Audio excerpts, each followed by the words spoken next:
Suminghap ng malalim si Tala habang pinagmamasdan ang dambuhalang gate na bakal sa kanyang harapan. Kulay itim ito, matayog, at tila ba nangangako ng ibang mundo sa loob. Sa gilid, isang maliit na karatula ang nagsasabing, Del Castillo Residence. Napalunok siya. Ito na yun. Ang Maynila.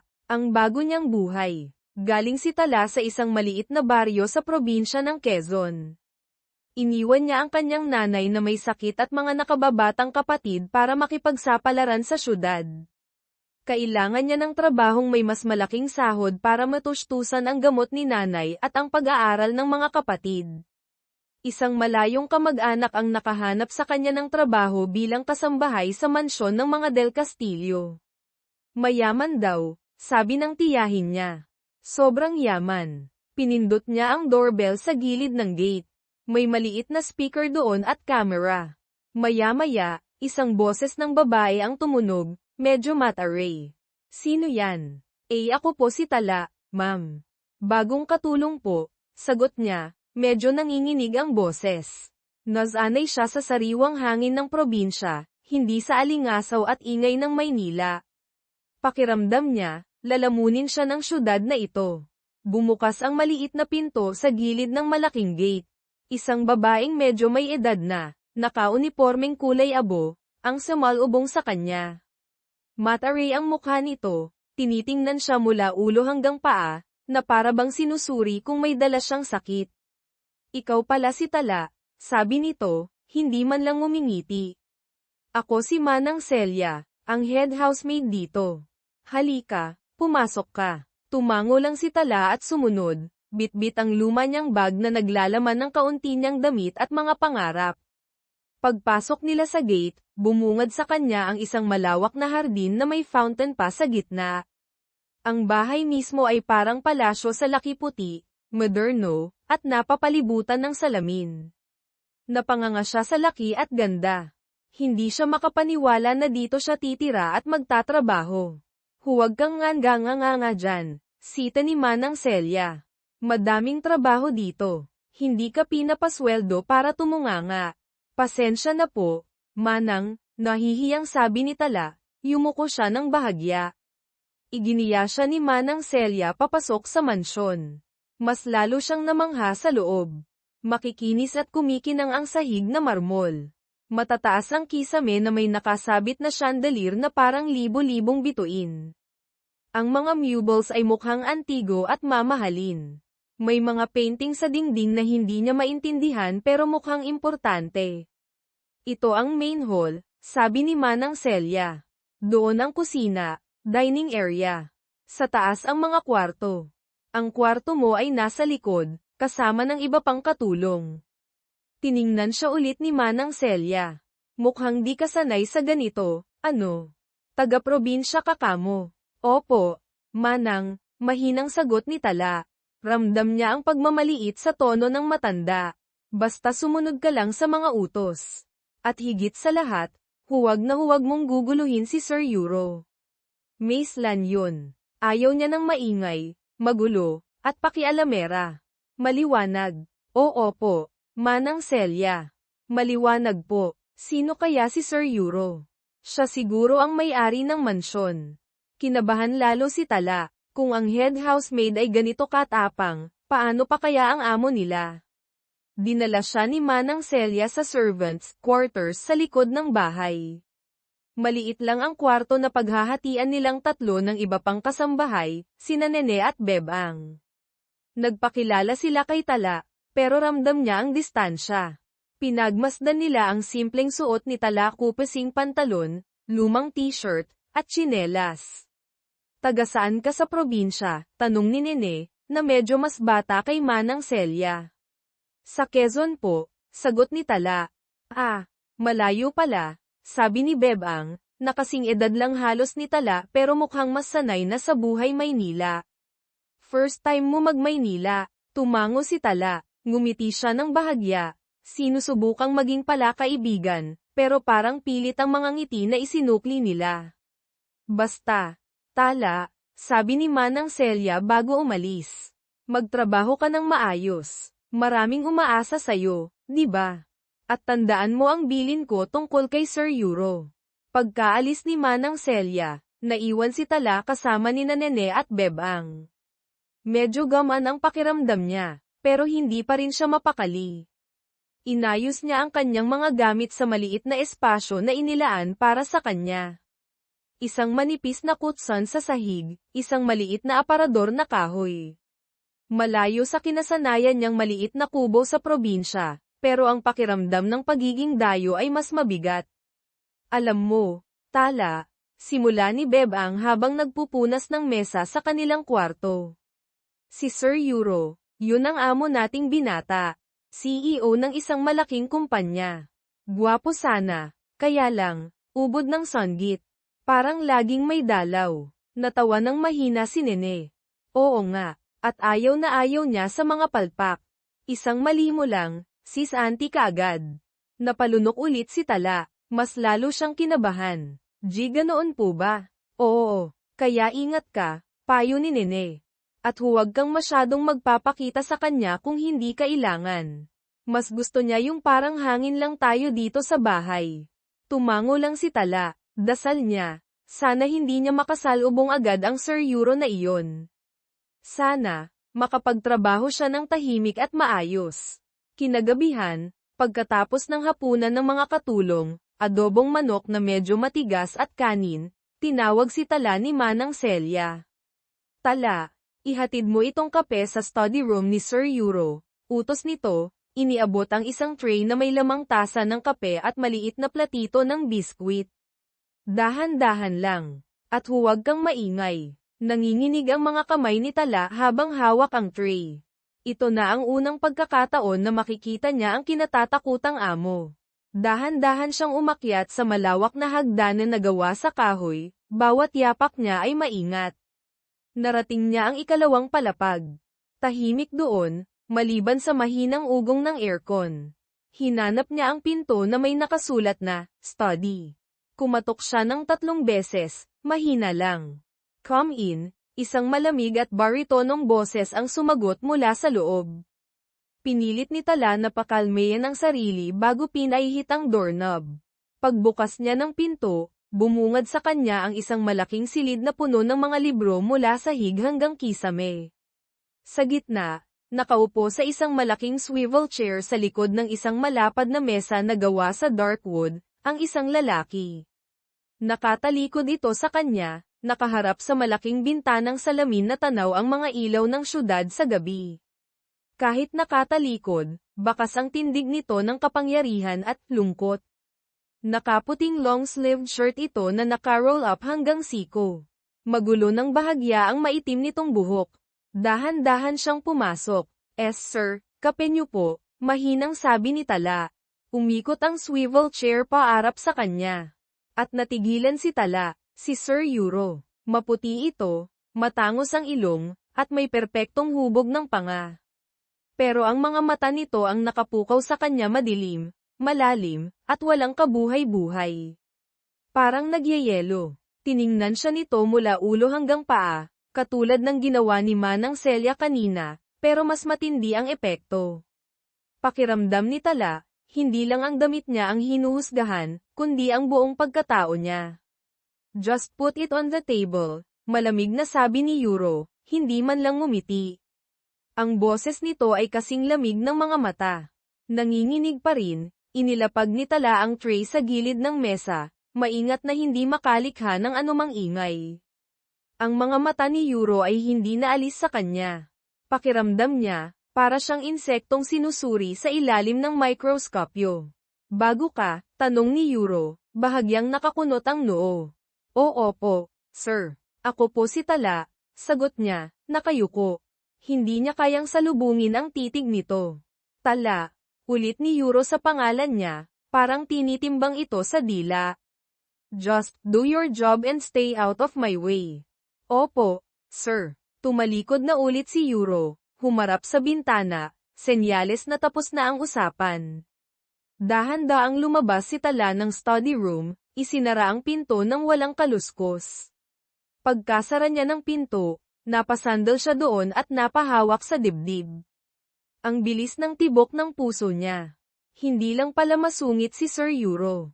Nakakatakot ito. At ang mga mata niyang iyon, parang may nakatagong galit o pait. Bumaba si Tala pabalik sa kusina. Sinalubong siya ni Nene at Bebang. Oh, anong nangyari? Nakita mo si Sir? Tanong ni Bebang. Tumango lang si Tala, medyo tulala pa rin. Sabi sa'yo sabi ni Nene. Parang yelo, no? Hindi umimik si Tala. Oo, parang yelo nga. Pero sa likod ng lamig na iyon, may naramdaman siyang kakaiba. Isang bagay na hindi niya mapangalanan. Isang klase ng bigat na tila bapasan nito. Napabuntong hininga si Tala, mukhang hindi magiging madali ang buhay niya sa mansyong ito. Kailangan niyang maging matatag, para kay nanay, para sa mga kapatid niya, at para sa sarili niya. Kahit gaano pa kalamag ang pakikitungo sa kanya, kahit gaano pa kahirap ang trabaho, kakayanin niya. Kailangan niyang kayanin. Lumipas ang mga unang linggo ni Tala sa mansyon ng mga Del Castillo na puno ng pag-a-adjust. Ang buhay sa Maynila ay malayong malayo sa nakasanayan niya sa probinsya. Ang bawat araw ay nagsisimula bago pa sumikat ang araw at natatapos kapag tulog na ang lahat. Ang trabaho ay walang katapusan, maglinis ng malawak na sahig, magpunas ng mga mamahaling meubles na takot siyang magasgasan, maglaban ng mga damit na mas mahal pa yata sa isang buong taon niyang kita, at tumulong sa kusina sa paghahanda ng mga pagkain na ngayon niya lang narinig ang pangalan.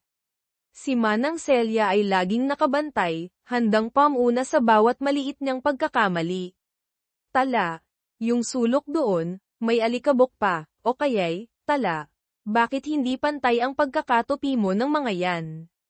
Madalas, pakiramdam ni Tala ay hindi siya makahinga sa sobrang higpit ng mga patakaran. Sina Nene at Bebang naman, kahit papaano ay nakakausap niya, pero ramdam pa rin niya ang pagitan. Madalas silang magbulungan kapag nakatalikod siya, o kaya'y magtatawanan sa mga bagay na hindi niya maintindihan. Alam niyang pinag-uusapan nila ang kanyang pagiging promdi, ang pananamit niya, ang punto niya sa pagsasalita, ang pagkamangha niya sa mga simpleng bagay tulad ng automatic na pagbukas ng ilaw sa banyo. Nasasaktan siya, pero pinipili niyang huwag na lang pansinin. Kailangan niya ang trabaho. Ang pinakaiiwasan niya sa lahat ay ang makasalubong si Sir Euro. Sa tuwing magkakasali sila sa pasilyo o sa hagdanan, yuyuko lang si Tala at bibilisan ang lakad. Si Euro naman ay parang hindi siya nakikita, o kung tumingin man, parang hangin lang siyang dinadaanan. Malamig pa rin ang mga titig nito, laging seryoso ang mukha. Bihira itong magsalita, at kung magsalita man, utos o maikling sagot lang. Isang umaga, habang nagpupunas si Tala ng isang malaking salamin sa hallway malapit sa dining room, narinig niya ang boses ni Sir Euro na may kausap sa telepono. Galit ito. What do you mean the shipment is delayed again? This is unacceptable. I need those materials by Friday. No excuses. Sigaw nito, boses na puno ng awtoridad at inis. Napatigil si Tala sa pagpupunas, bahagyang natatakot. Maya-maya, padabog na ibinaba ni Euro ang telepono. Napamura ito ng mahina. Paglingon nito, nagtama ang kanilang mga mata. Nanigas si Tala sa kinatatayuan, hawak pa rin ang basahan. Kumunat ang noo ni Euro. What are you doing just standing there? Iritableng tanong nito. Nagpupunas lang po, sir, nauutal na sagot ni Tala. Agad na yumuko at nagpatuloy sa ginagawa, kahit nanginginig ang kamay. Hindi na nagsalita si Euro, pero ramdam ni Tala ang mga mata nitong nakatitig sa kanya bago ito tuluyang lumakad palayo, padabog pa rin ang mga hakbang. Napabuga ng hangin si Tala nang makaalis na ito. Grabe ang kaba niya. Parang laging may bagyo sa paligid ng lalaking yun. May mga pagkakataon namang nakikita ni Tala si Sir Euro na tahimik lang, nakatanaw sa malayo mula sa bintana ng study room nito, o kaya'y nakaupo sa sala habang nagbabasa ng business papers. Ang mukha ay seryoso pero parang may malalim na iniisip. Sa mga sandaling iyon, hindi ito mukhang nakakatakot, kundi malungkot. Nagtataka si Tala kung ano kaya ang nasa likod ng malamig na maskara nito. Mayaman ito, makapangyarihan, Gwapo, ano pa bang kulang sa buhay nito para maging ganito kalamag at kalungkot? Isang hapon, habang naghahanda ng merienda si Manang Celia sa kusina, tinawag siya nito. Tala, dalhin mo itong juice at cookies kay Sir Euro. Nasa may pool area daw siya. Tumango si Tala at kinuha ang tray. Ito na naman. Pero kailangan niyang gawin. Dahan-dahan siyang naglakad papunta sa pool area sa likod ng bahay. Isang malaki at asul na swimming pool ang bumungad sa kanya, napapaligiran ng mga lounge chairs at halaman.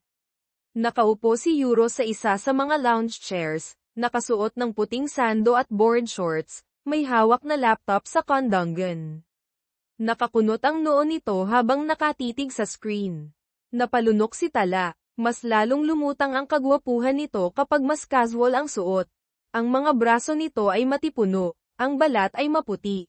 Pero ang ekspresyon sa mukha ay ganoon pa rin seryoso at mailap. Lumapit si Tala ng dahan-dahan. Sir, merienda niyo po. Tumingala si Euro, at sa isang saglit, parang may ibang dumaan sa mga mata nito. Pagkabigla, o baka guni-guni lang ni Tala. Agad din itong bumalik sa dati malamig at walang ekspresyon. Okay, just leave it there, sabi nito. Itinuro ang maliit na mesa sa tabi ng lounge chair. Inilapag ni Tala ang tray. Aalis na sana siya nang biglang magring ang cellphone ni Euro. Sinagot niya ito agad. Yes. What? The Japanese investors are already at the lobby. But the meeting isn't until 3 p.m. Damn it. Okay. Okay. Tell them I'll be there in 30 minutes. Stall them. Mabilis na tumayo si Euro. Mukhang natataranta. Halos mabitawan niya ang laptop. Nasalo ito ni Tala bago pa bumagsak sa sahig. Yes sir. Ingat po, sabi ni Tala. Natigilan si Euro at napatingin kay Tala, tapos sa laptop na hawak nito. Thanks, mabilis niyang sabi. Kinuha ang laptop. Manang Celia, prepare my suit. Now, sigaw nito papasok ng bahay, hindi na muling lumingon kay Tala. Naiwan si Tala doon, nakatayo, medyo nagulat sa bilis ng pangyayari. Napabuntong hininga na lang siya. Mukhang laging may emergency sa buhay ng amo niya. Sa kusina, abala ang lahat. Si Manang Celia ay nagmamadaling inihanda ang isusuot ni Euro. Sina Nene at Bebang ay nag-aayos ng mga gamit nito. Nako, biglaan na naman, sabi ni Nene. Laging ganyan yan si Sir. Parang laging hinahabol. Kaya nga dapat laging handa tayo, sabi naman ni Manang Celia, halatang stress din.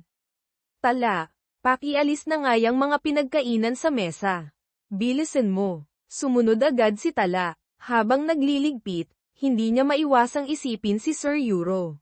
Mukhang napaka-stressful ng buhay nito. Walang oras para mag-relax, laging may hinahabol na deadline o importanteng meeting. Naawa siya, kahit papaano. Siguro kaya ito masungit ay dahil sa bigat ng responsibilidad nito. Isang gabi, tumawag ang nanay ni Tala. Gamit ang lumang cellphone na bigay ng tiyahin niya, lumabas si Tala sa hardin para makakuha ng mas magandang signal.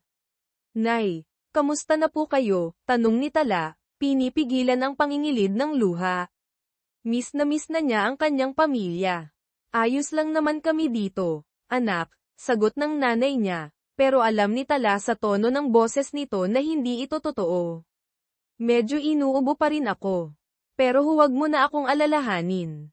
Ikaw, kamusta ka dyan? Okay naman po ako dito, Nay. Maayos po ang trabaho ko, pagsisinungaling ni Tala. Ayaw niyang mag-alala pa ang ina. Nakapadala na po pala ako ng pera dyan kahapon. Pambili niyo po ng gamot at bigas. Nako. Salamat, anak. Malaking tulong yan, naiiyak na sabi ng nanay niya. Mag-iingat ka palagi dyan ha.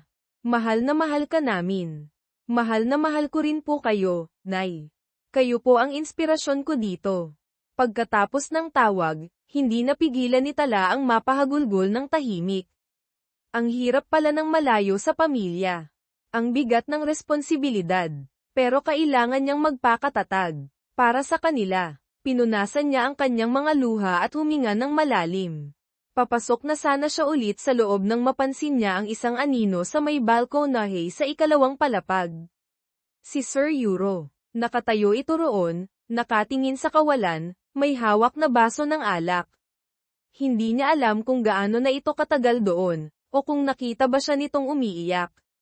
Nagmamadali siyang pumasok sa loob, bumalik sa kanilang kwarto. Nahiga siya sa kanyang kutson, pero hindi siya makatulog. Iniisip niya ang kanyang pamilya. Iniisip niya ang malamig niyang amo na nakatayo sa balkonahe, mag-isa sa dilim. Pareho silang may pasan-pasan, kahit magkaiba ang mundo nila. Kinabukasan, maaga pa lang ay tinawag na ulit siya ni Manang Celia. May importanteng bisita daw na darating si Sir Euro para sa breakfast meeting. Kailangang maging perpekto ang lahat.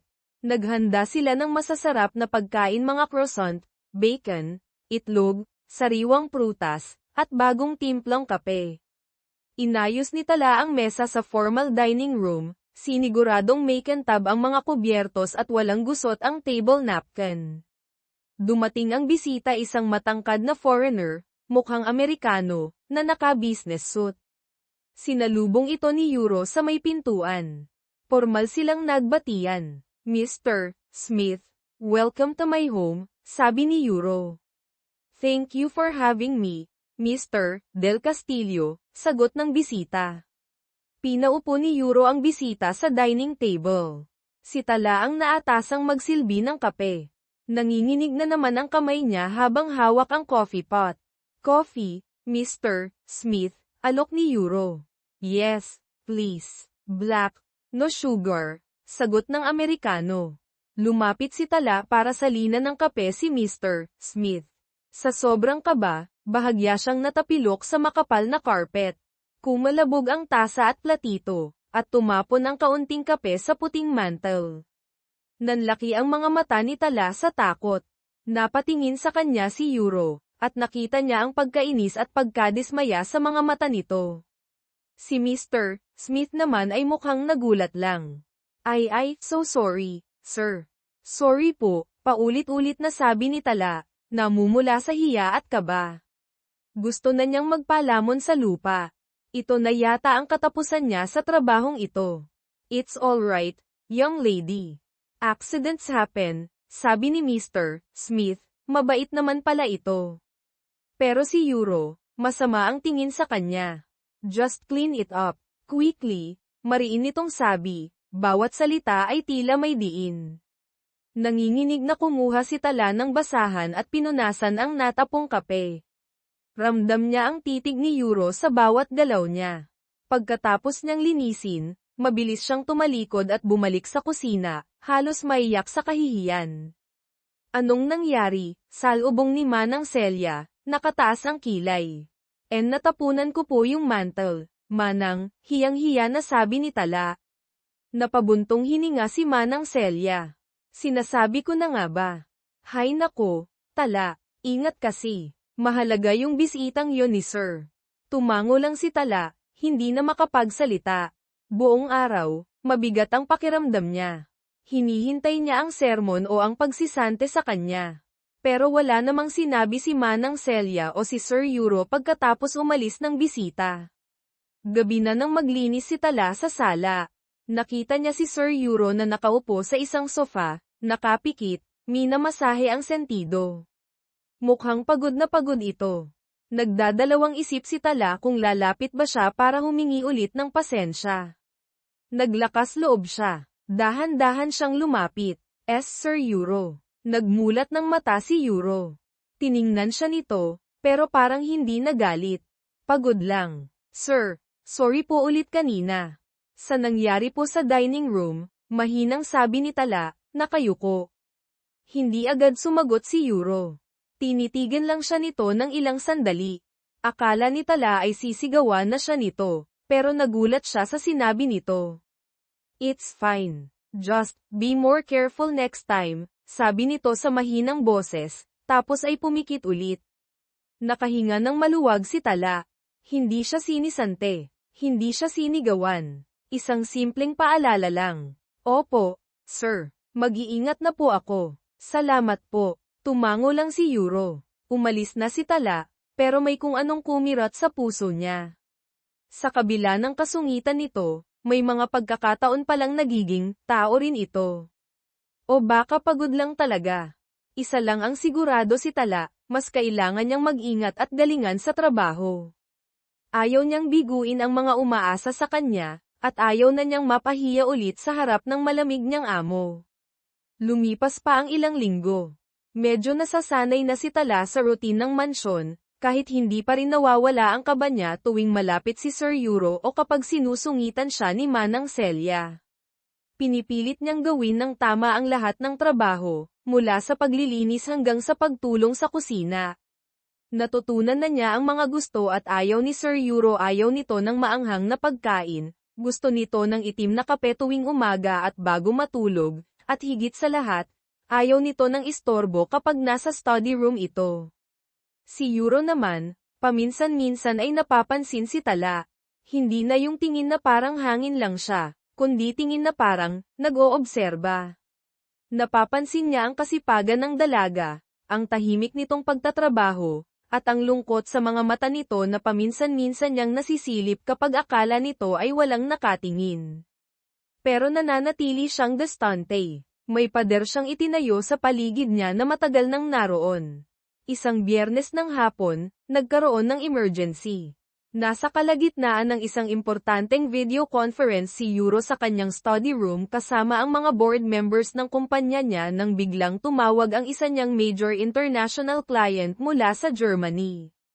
Importante ang tawag, tungkol sa isang malaking deal na matagal na nilang inaayos. Si Manang Celia ang sumagot ng telepono sa baba. Naririnig ni Tala ang pagtaas ng boses nito habang kausap ang nasa kabilang linya. Hello. Who is this? Ano? I cannot understand you. Speak Tagalog, sigaw ni Manang Celia sa telepono. Halatang hindi sila magkaintindihan. Manang, ano po yun? Tanong ni Nene na lumapit. Ewan ko ba dito? Salita ng English. Hindi ko maintindihan. Aleman daw, inis na sabi ni Manang Celia. Nasa meeting si Sir Euro, hindi pwedeng istorbohin. Lumapit si Tala. Manang, baka po importante yan. Importante nga siguro, pero paano ko malalaman hindi ko maintindihan. Hay, halos ibagsak na ni Manang Celia ang telepono sa inis. Si Sir Euro lang ang nakakaintindi sa mga foreigner na yan dito. Sa kabilang linya, naririnig pa rin ang boses ng Aleman, tunog nagmamadali at medyo irritable na rin. Hello, is Mr. Del Castillo there? It's urgent. Nakita ni Tala ang panik sa mukha ni Manang Celia. Alam niyang hindi pwedeng istorbohin si Sir Euro. Pero paano kung mawala ang deal na ito dahil lang hindi sila nagkaintindihan? Naalala niya ang galit ni Euro noong na-delay ang shipment. Mas malala siguro ang magiging reaksyon nito kapag nalamang pinalampas nila ang isang importanteng tawag. Huminga ng malalim si Tala. Ito na siguro ang pagkakataon. Kailangan niyang gawin ang dapat gawin. Manang, akin na po yung telepono, mahinahon niyang sabi. Nagulat si Manang Celia, pati sina Nene at Bebang na nakikinig lang. Ha? Anong gagawin mo? Marunong ka ba mag-English? May pagdududang tanong ni Manang Celia. Tiningnan siya nito mula ulo hanggang paa, na para bang imposible ang sinasabi niya. Hindi sumagot si Tala. Kinuha niya lang ang telepono mula kay Manang Celia. Itinapat niya ito sa tainga. Hello, this is Mr. Del Castillo's residence. How may I help you? Ang boses ni Tala ay kalmado, malinaw, at walang bakas ng pagiging probinsyana.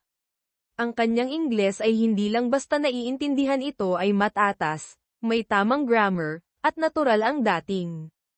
Natigilan ang lahat ng nasa kusina. Napanganga sina Manang Celia, Nene, at Bebang. Hindi sila makapaniwala sa narinig. Si Tala, ang prom di nakatulong. Nagsasalita ng diretso at matatas na Ingles. Sa kabilang linya, sumagot ang Aleman, tunog na medyo guminhawa nang may nakausap na siyang matino. Ah, finally. This is Hans Gruber from Smith Industries. I need to speak with Mr. Del Castillo immediately regarding the Frankfurt proposal. There's a critical change in the deadline. I understand, sir, sagot ni Tala. However, Mr. Del Castillo is currently in a very important meeting and cannot be disturbed. Could you perhaps relay the message to me? I assure you I will deliver it to him the moment he becomes available. Nag-alinlangan sandali ang Aleman. Are you his secretary? I work in his household, sir. But rest assured, I understand the importance of your call. You can trust me with the message. Paliwanag ni Tala, ang boses ay professional at mapagkakatiwalaan. Pumayag din ang Aleman. Ipinaliwanag nito ang bagong deadline at ilang mahahalagang detalye tungkol sa proposal. Maingat na nakinig si Tala. Sinisiguradong naintindihan niya ang lahat. May kinuha siyang papel at ballpen sa gilid at isinulat ang mga detalye. All right, Mr. Gruber. I have noted down the new deadline and the specific points you mentioned. I will inform Mr. Del Castillo as soon as his meeting concludes, sabi ni Tala. Thank you very much. What is your name? Tanong ng Aleman. My name is Tala, sir. Thank you, Tala. You've been very helpful. Please make sure he gets this message. It's vital. I will, sir. Have a good day. You too. Goodbye. Ibinaba ni Tala ang telepono. Pagharap niya, sinalubong siya ng mga matang nanlalaki sa gulat. Sina Manang Celia, Nene, at Bebang ay parang nakakita ng multo. Tita La, marunong ka pala mag-English, hindi makapaniwalang tanong ni Nene. At hindi lang basta-basta. Ang galing mo, dagdag ni Bebang, may halong paghanga. Si Manang Celia naman ay nakatitig lang kay Tala, hindi malaman ang sasabihin. Ang dating mataray na tingin ay napalitan ng pagtataka at respeto. Ngumiti lang ng bahagya si Tala. Opo, natuto po ako. Kinuha niya ang papel kung saan niya isinulat ang mensahe. Kailangan ko pong maibigay ito kay Sir Euro agad pagkatapos ng meeting niya. Hindi pa rin makapagsalita si Manang Celia. Tumango lang ito ng dahan-dahan. Samantala, sa study room, katatapos lang ng video conference ni Euro. Medyo pagod siya pero nasiyahan dahil naging maayos naman ang meeting. Nagunat siya ng kaunti nang biglang bumukas ang pinto. Pumasok si Manang Celia, kasunod si Tala. Sir Euro, pasensya na po sa istorbo, sabi ni Manang Celia, medyo iba ang tono mas magalang kaysa dati. May importante pong mensahe para sa inyo. Si Tala po ang nakausap. Kumunat ang noo ni Euro. Si Tala, what message? Tumingin siya kay Tala, na nakayuko pero hawak ang isang pirasong papel. Sir, simula ni Tala, at sa pagkakataong ito, hindi siya nautol. Tinaas niya ang kanyang mukha at sinalubong ang tingin ni Euro. Mr. Hans Gruber from Smith Industries called. It was regarding the Frankfurt proposal. He said there's a change in the deadline. It's now moved up to next Wednesday, EOD, Berlin time. He also mentioned specific concerns about clauses 3B and 5A that need immediate clarification. Natigilan si Euro. Hindi dahil sa mensahe na importante nga kundi dahil sa paraan ng pagkakasabi ni Tala. Malinaw, tumpak, professional, at higit sa lahat, sa perpektong Ingles. Tinitigan niya si Tala, hindi makapaniwala. Ito ba talaga yung katulong na simple, taga-probinsya, na akala niya ay hindi man lang nakatapos ng high school? You spoke with Hans Gruber, tanong ni Euro, may pagtataka sa boses. Yes, sir, sagot ni Tala, kalmado pa rin. He seemed quite urgent, so I took the liberty of taking down the message as accurately as possible. Iniabot niya ang papel kay Euro. Kinuha ni Euro ang papel, binasa ang mga nakasulat. Maayos ang pagkakasulat, malinaw ang mga detalye. Tiningnan niyang muli si Tala, na nakatayo lang doon, tahimik, naghihintay. Hindi na ito yung natatakot at nanginginig na babaeng nakilala niya. May kumpiyansa ngayon sa tindig nito, kahit simple pa rin ang suot. You speak English fluently, sabi ni Euro, hindi tanong kundi isang pahayag ng pagkamangha. Tumango si Tala. Yes, sir. Where did you learn? I took up English literature in college, sir. For 2 years, paliwanag ni Tala. I had to stop due to financial problems. Mas lalong nagulat si Euro. College. English literature. Ang katulong niya. Ang daming tanong na namuo sa isip niya. Bakit siya nagtatrabaho bilang katulong kung nakapagkolehiyo siya? Pero hindi iyon ang mahalaga sa ngayon. Ang mahalaga ay ang impormasyong dala ni Tala. Kung hindi dahil sa kanya, baka na-miss niya ang tawag ni Hans Gruber at nalagay sa alanganin ang isang malaking deal. Thank you, Tala, sabi ni Euro, at sa unang pagkakataon, may bahid ng sinseridad sa boses niya. Hindi na kasing lamig ng dati. This is very important. You did well. Bahagyang namula ang pisngi ni Tala sa papuri. Wala po yun, sir. Trabaho ko lang po. Tumingin si Euro kay Manang Celia, na hanggang ngayon ay parang hindi pa rin makapaniwala. Manang, you may go. Tala, stay for a moment.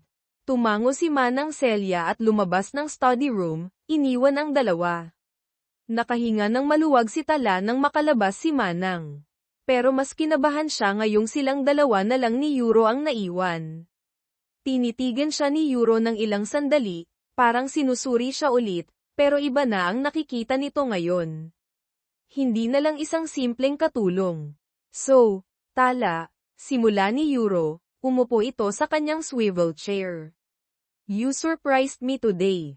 Pasensya na po, sir, kung hindi ko nabanggit agad, sabi ni Tala. No, it's unexpected, but in a good way.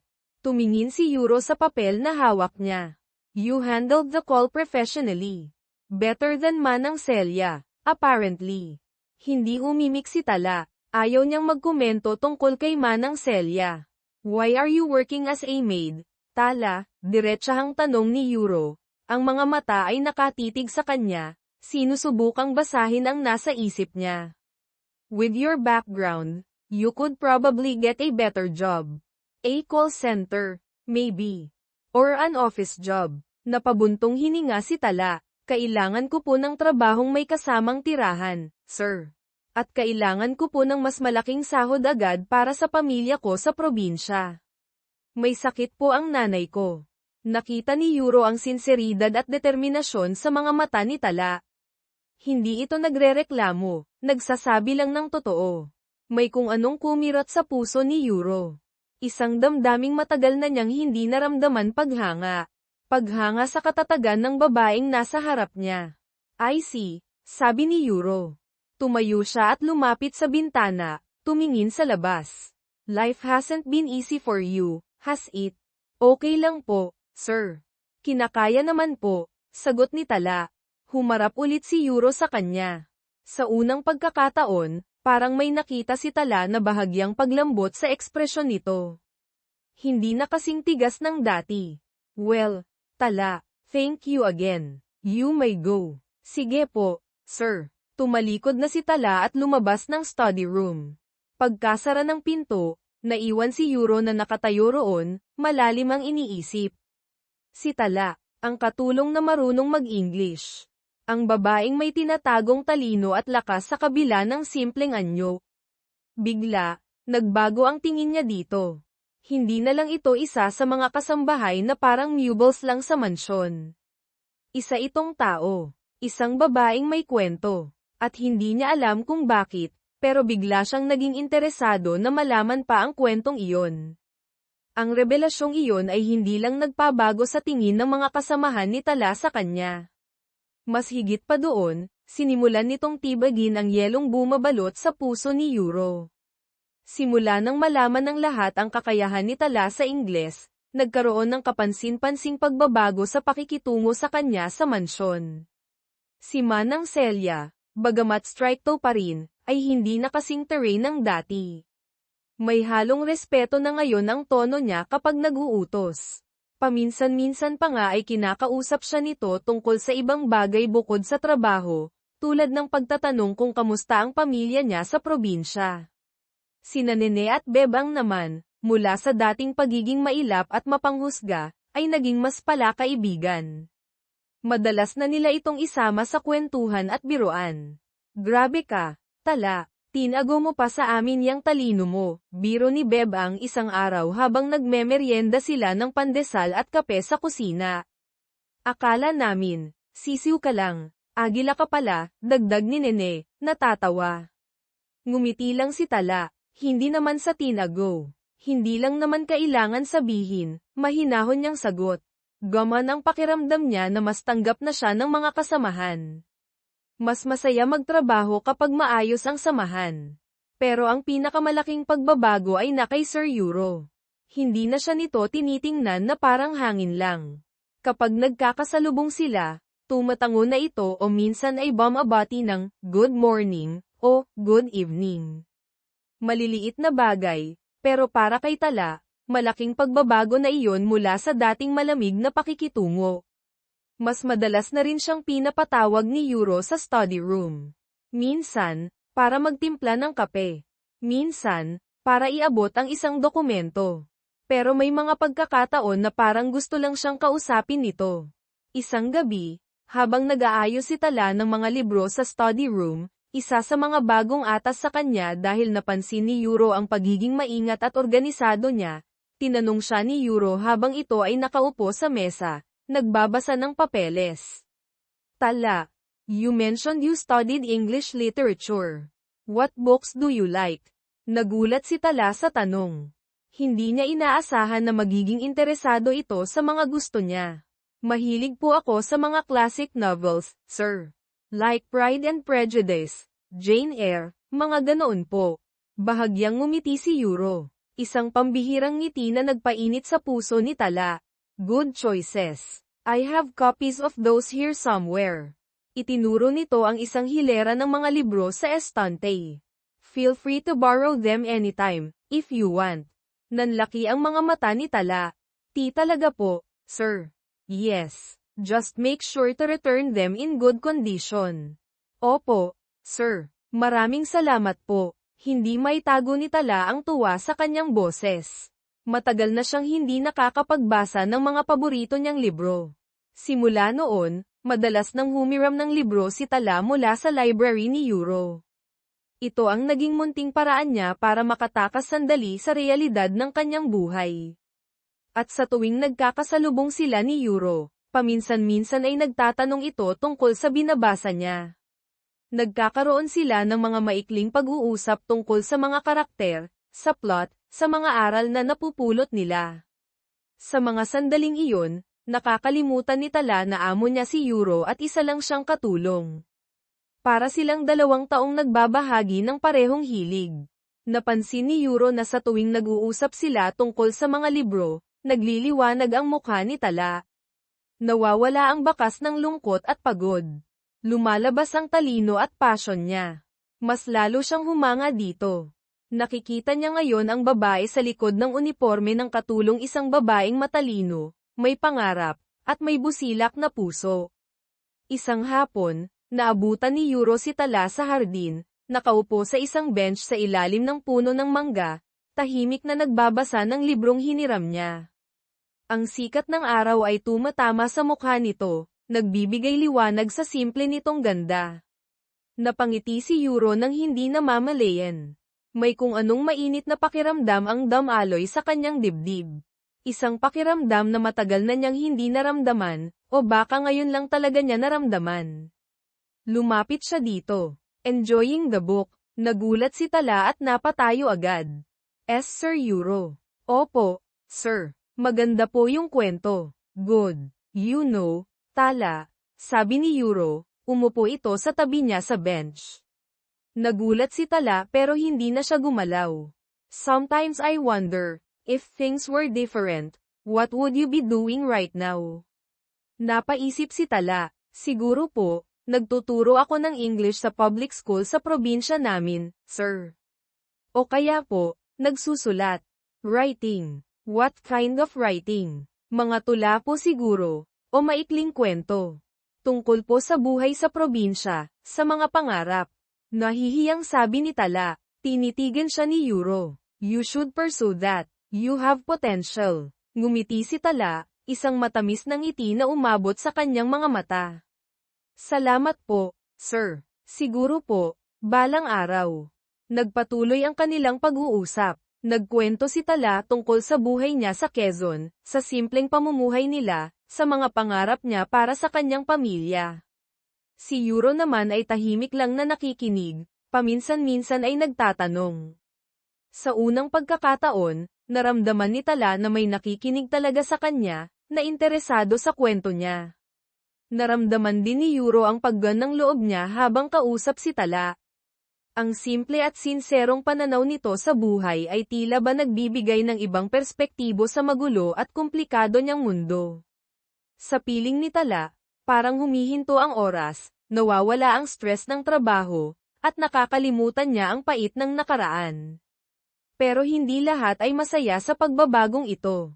Napapansin ni Nene at Bebang ang tila namumuong something sa pagitan ni Tala at ng kanilang amo. Madalas na silang magbulungan kapag nakikita nilang nag-uusap ang dalawa. Uy, napapansin mo ba? Parang laging hinahanap ni Sir si Tala, bulong ni Nene kay Bebang habang naglilinis sila sa sala. Oo nga eh. At si Sir, parang hindi na kasing sanggit ng dati, lalo na kay Tala, sagot ni Bebang. Nako, may namumuo yata. Hala, pwede ba yun? Amo at katulong. Ewan ko lang. Pero aminin mo, may chemistry sila. Hindi alam ni Tala na pinag-uusapan na pala siya. Ang alam niya lang, mas gumagaan ang pakiramdam niya sa mansyon, at may kakaibang kislap na siyang nararamdaman tuwing malapit si Sir Yuro. Hindi niya ito pinapansin, dahil alam niyang imposible. Magkaiba ang mundo nila. Isa lang siyang hamak na katulong, at si Yuro ay ang makapangyarihan niyang amo. Hanggang doon lang yun. Isang gabi, inutusan ni Manang Celia si Tala na ihatid ang hapunan ni Yuro sa study room nito.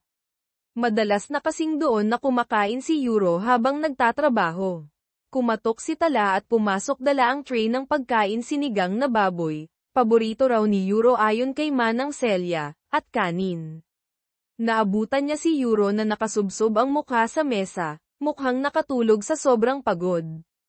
Maraming papeles ang nakakalat sa paligid nito. Naawa si Tala, dahan-dahan niyang inilapag ang tray sa gilid ng mesa. Aalis na sana siya nang biglang gumalaw si Yuro at nagangat ng ulo. Nagkasalubong ang kanilang mga mata. Medyo groggy pa si Yuro mula sa pagkakidlip. Tiningnan niya si Tala, tapos ang pagkain sa mesa. Oh, dinner. Thanks, Tala. Sabi nito, medyo husky ang boses. Wala po yun, sir. Kumain na po kayo para hindi kayo magkasakit, sabi ni Tala, may bahid ng pag-aalala sa boses. Tinitigan siya ni Yuro. Sa malamlam na ilaw ng study room, mas lumitaw ang ganda ni Tala. Simple, pero may kakaibang dating. Napansin ni Yuro ang sinseridad sa mga mata nito. Hindi lang ito basta katulong na sumusunod sa utos. Nag-aalala ito para sa kanya. Sit down for a moment, Tala. Sabi ni Yuro, itinuro ang upuan sa harap ng mesa. Nagulat si Tala pero sumunod. Umupo siya, medyo hindi mapakali. Sinimulan ni Yuro na kumain ng sinigang. This is good. Who cooked this? Si Manang po, pero tumulong po ako sa paghiwa ng mga gulay, sagot ni Tala. Tumango si Yuro. Patuloy itong kumain habang paminsan-minsan ay sumusulyap kay Tala. Tahimik lang si Tala. Pinagmamasdan ng amo. Napansin niya ang pagod sa mga mata nito, ang kunot sa noo na tila laging naroon. Sir, biglang sabi ni Tala, hindi na napigilan ang sarili. Okay lang po ba kayo? Mukha po kayong pagod na pagod palagi. Natigilan si Yuro sa pagkain. Tinitigan niya si Tala, bihira ang taong maglakas loob na tanungin siya niyan. Ang mga empleyado niya, takot sa kanya. Ang mga kasamahan niya sa business, puro formalidad. Ang pamilya niya, komplikado. Pero si Tala, ang katulong niya, tinanong siya ng diretso, na may halong pag-aalala. Just busy, maikling sagot ni Yuro, umiiwas ng tingin. Kailangan niyo rin po magpahinga, sir. Hindi po maganda yung laging trabaho lang. Tumingin ulit si Yuro kay Tala. Why do you care? Nagulat si Tala sa tanong. Bakit nga ba? Kasi po, mabait naman po kayo, nauutal niyang sagot. Kahit po masungit kayo minsan. Bahagyang natawa si Yuro. Isang mahinang tawa, pero totoo. Masungit ba talaga ako? Tumango si Tala, tapos ay ngumiti ng bahagya. Medyo po, pero naiintindihan ko naman po. Siguro po dahil sa stress sa trabaho. Hindi na nagsalita si Yuro. Ipinagpatuloy niya ang pagkain, pero iba na ang nasa isip niya. Tama si Tala, stressful ang trabaho. Pero hindi lang yun ang dahilan ng pagiging masungit at malamig niya. May mas malalim na dahilan. Mga sugat ng nakaraan na pilit niyang tinatago. Pagkatapos kumain, iniligpit ni Tala ang pinagkainan. Bago siya lumabas, muli siyang nagsalita. Sir, kung kailangan niyo po ng kausap, o kahit taga-timpla lang ng kape para hindi kayo antukin, nandito lang po ako. Natigilan si Yuro. Tumingin siya kay Tala, na nakangiti ng bahagya bago tuluyang lumabas ng kwarto. Naiwan siyang mag-isa, pero hindi na kasing lamig ng dati ang pakiramdam niya. Ang simpleng alok ni Tala ay nagbigay ng kakaibang init sa puso niya. Sa unang pagkakataon sa loob ng mahabang panahon, naramdaman ni Yuro na hindi siya nag-iisa. At ang taong nagparamdam sa kanya noon ay ang kanyang katulong, ang babaeng hindi niya inaasahang magkakaroon ng puwang sa buhay niya, at ngayon, unti-unti nang nagkakaroon ng puwang sa puso niya. Ang pagbabago ng tingin ay hindi na lang tungkol sa kakayahan ni Tala. Ito ay tungkol na rin sa kung sino si Tala bilang tao, at kung paano nito nababago ang isang tulad ni Yuro. Ang namumuong pagtangi sa pagitan ni Yuro at Tala, bagamat tahimik at hindi pa binibigkas, ay nagdulot ng ibang ambience sa mansyon. Mas madalas nang ngumingiti si Yuro, kahit bahagya lang. Hindi na rin ito kasing igting sumigaw kapag may hindi nasusunod sa gusto niya. Napansin ito ng lahat, lalo na ni Manang Celia, na palihim na natutuwa para sa alaga niyang si Yuro, na matagal na niyang nakikitang malungkot at mag-isa. Si Tala naman, kahit pilit niyang iwinawaksi ang nararamdaman, hindi niya mapigil ang kiligin sa mga simpleng gestures ni Yuro, ang pagtango nito, ang pagbati, ang mga maikling pag-uusap nila tungkol sa libro o kung minsan, tungkol sa mga simpleng bagay. Pakiramdam niya, unti-unti siyang nagiging parte ng mundo nito, kahit alam niyang mapanganib iyon. Ngunit ang tahimik na pag-usbong ng kanilang damdamin ay hindi magtatagal na mananatiling sekreto. At tulad ng mga kwento sa pelikula, may mga kontrabidang lilito para guluhin ang lahat. Isang umaga, habang nag-aayos si Tala ng mga bulaklak sa florera sa main hall, isang magarang pulang sports car ang humarurot papasok sa gate at huminto sa tapat mismo ng front door. Bumaba mula rito ang isang babae matangkad, balingkinitan ang katawan, nakasuot ng mamahaling damit at salaming pang-araw. Ang buhok nito ay perpektong nakaayos, ang make-up ay makapal pero bumagay sa mestisa nitong kutis. Maganda ito, walang duda, pero may aura ng pagiging saplada at mataas. Dirdiretso itong pumasok sa loob ng bahay na para bang pag-aari niya ang lugar. Napatingin ito sa paligid, tapos ay napako ang tingin kay Tala. Tinaasan siya nito ng kilay. Sino ka? Mataray na tanong ng babae. Tinitingnan si Tala mula ulo hanggang paa na may pandidiri. Ako po si Tala, ma'am. Bago pong katulong dito, sagot ni Tala, medyo nailang sa mata pobreng tingin ng babae. Katulong, ulit ng babae, may halong pang-iinsulto. Where's Yuro? Nasa study room po si Sir Yuro, ma'am. Hindi na nagsalita ang babae. Dirdiretso itong umakyat sa hagdanan. Ang mga takong ng stiletto nito ay tumutunog sa marmol na sahig. Hindi man lang ito kumatok sa pinto ng study room ni Yuro, basta na lang itong pumasok. Nagkatinginan sina Tala at Manang Celia, na kada rating lang mula sa kusina. Napabuntong hininga si Manang Celia. Nako, nandito na naman siya. Sino po siya, Manang? Tanong ni Tala. Siya si Lara, sagot ni Manang Celia, umiling-iling. ang ex-girlfriend ni Sir Yuro. Ubod ng selosa at manipuladora. Akala mo kung sino, kung makapagman daw dito sa bahay. Kinabahan si Tala, ex-girlfriend. Bakit ito nandito? At bakit ganoon na lang kung makapasok sa study room ni Yuro? Sa loob ng study room, nagulat si Yuro nang biglang bumukas ang pinto at pumasok si Lara. Nakakunot ang noo niya. Lara, what are you doing here? Tanong ni Yuro, halatang hindi natuwa sa pagdating nito. Yuro, darling, malanding sabi ni Lara, lumapit ito kay Yuro at akmang hahalik sa pisngi, pero umiwas si Yuro. Hindi pinansin ni Lara ang pag-iwas ni Yuro.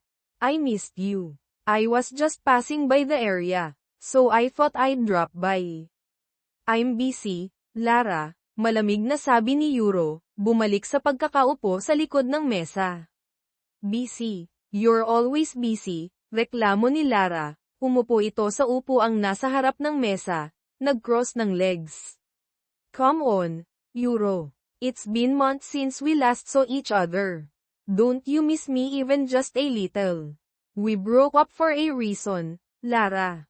And I prefer to keep it that way, mariing sabi ni Yuro. Oh, that, sabi ni Lara, tumawa ng pilit. That was just a misunderstanding. We were good together, Yuro. We understand each other. Our families approve of each other. We're perfect together. Umiling si Yuro. No, Lara, we're not. We want different things in life. What do you want, Yuro? Tanong ni Lara. Lumapit ito at sumandal sa mesa. Tinititigan si Yuro ng malagkit. Power. Money. You have all that. What else is missing? Me. Stop it, Lara, sabi ni Yuro, tumayo at lumayo. I have work to do. Work, work, work. That's all you ever do. Tumaas na ang boses ni Lara. Is that why you pushed me away? Because of work? Or, is there someone else? Biglang nag-iba ang ekspresyon ni Lara, naging matalim ang tingin. Hindi sumagot si Yuro. Ayaw niyang pag-usapan pa ang nakaraan nila. Who was that girl downstairs? Tanong ni Lara. The new maid. She looks so plain. Provincial. Kumunat ang noo ni Yuro. She's just doing her job, Lara. Leave her alone. Oh, so you noticed her, mapang-asar na sabi ni Lara. Don't tell me, Yuro, you're interested in a maid. How low can you get? Nag-init ang ulo ni Yuro. Get out, Lara. Why? Did I hit a nerve? Tumawa si Lara, pero halatang pilit at may pait. So it's true, you replaced me with a common housemaid.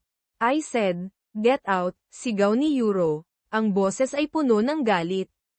Bihira siyang sumigaw ng ganito, pero si Lara ay may kakayahang ilabas ang pinakamasamang ugali niya. Natigilan si Lara sa sigaw ni Yuro. Alam niyang seryoso na ito. Tumayo siya ng dahan-dahan, inayos ang sarili. Fine, sabi ni Lara, ang boses ay malamig na ulit. I'll leave. For now. But this isn't over, Yuro. Remember that. I always get what I want. Tinitigan niya si Yuro ng masama bago tuluyang lumabas ng study room. Pagkalabas ni Lara, padabog niyang isinara ang pinto. Galit na galit siya. Nakita niya si Tala na nagpupunas pa rin ng mesa sa hallway. Nilapitan niya ito. Hoy, ikaw, matari niyang sabi. Napatingin si Tala. Pipo, stay away from Yuro. He's mine. Understood, pagbabanta ni Lara, dinuro pa si Tala. You're just a maid. Know your place. Don't even dream of climbing up the ladder, because I will personally make sure you fall flat on your face. Natakot si Tala sa mga sinabi ni Lara. Hindi siya makapagsalita. Do you understand me? Ulit ni Lara, mas matalim ang boses. Tumango lang si Tala, nanginginig. Ngumisi si Lara. Good. Tinalikuran niya si Tala at naglakad palayo, ang mga takong ay muling umalingaw-ngaw sa katahimikan ng mansyon. Pabalang itong lumabas ng bahay at humarurot paalis sakay ng kanyang sports car. Naiwan si Tala na nanginginig pa rin, hindi makapaniwala sa nangyari. Ang ganda ng babae, pero ang ugali ay nakakatakot. At ang mga sinabi nito, "He's mine." So, gusto pa rin ni Lara si Sir Euro. At nakikita siya nitong hadlang. Pero bakit? Isa lang naman siyang katulong. Imposibleng magkagusto sa kanya si Sir Euro. Pumasok si Tala sa kusina, medyo tulala pa rin. Nakita siya ni Manang Celia. "Oh, anong nangyari sa'yo? Namumutla ka," sabi ni Manang Celia. "Kinausap ka ba ni Lara?" Tumango si Tala. "Opo, Manang. Pinagbantaan niya po ako. Pinalalayo niya po ako kay Sir Euro." Napabuntong hininga si Manang Celia. "Sinasabi ko na nga ba? Ganyan talaga yang si Lara. Gagawin ang lahat para makuha ang gusto niya. At gusto niyang mabalikan si Sir Euro." Umupo si Manang Celia sa tabi ni Tala. "Alam mo, Tala, matagal nang naghiwalay sina Sir Euro at Lara. Halos 1 taon na. Si Lara ang may kasalanan. Nahuli siya ni Sir na may ibang lalaki." Nagulat si Tala. "Talaga po?" "Oo, pero itong si Lara, hindi matanggap na iniwan siya ni Sir. Kaya pilit pa ring bumabalik. At ngayong napansin niyang nagiging malapit kayo ni Sir Euro." Umiling si Manang Celia. "Mag-iingat ka, Tala, delikado yang babaeng yan. Kayang-kaya kanyang ay patanggal dito." Mas lalong kinabahan si Tala. Paano kung totoo ang sinabi ni Manang Celia? Paano kung ay patanggal siya ni Lara? Saan siya pupunta? Paano na ang pamilya niya? Samantala, sa study room, galit pa rin si Euro. Naiinis siya kay Lara. Naiinis siya sa sarili niya dahil hinayaan niyang bumalik ito sa buhay niya. At higit sa lahat, nag-aalala siya para kay Tala. Alam niyang hindi titigil si Lara hanggat hindi nito nakukuha ang gusto. At alam niyang gagawin ni Lara ang lahat para saktan o paalisin si Tala, na nakikita nitong banta. Lumabas siya ng study room at hinanap si Tala. Nakita niya ito sa kusina. Kausap si Manang Celia, bakas pa rin ang takot sa mukha. "Tala," tawag niya. Napalingon si Tala at Manang Celia. "Come with me," sabi ni Euro. Ang boses ay seryoso. Sumunod si Tala, kinakabahan. Dinala siya ni Euro pabalik sa study room.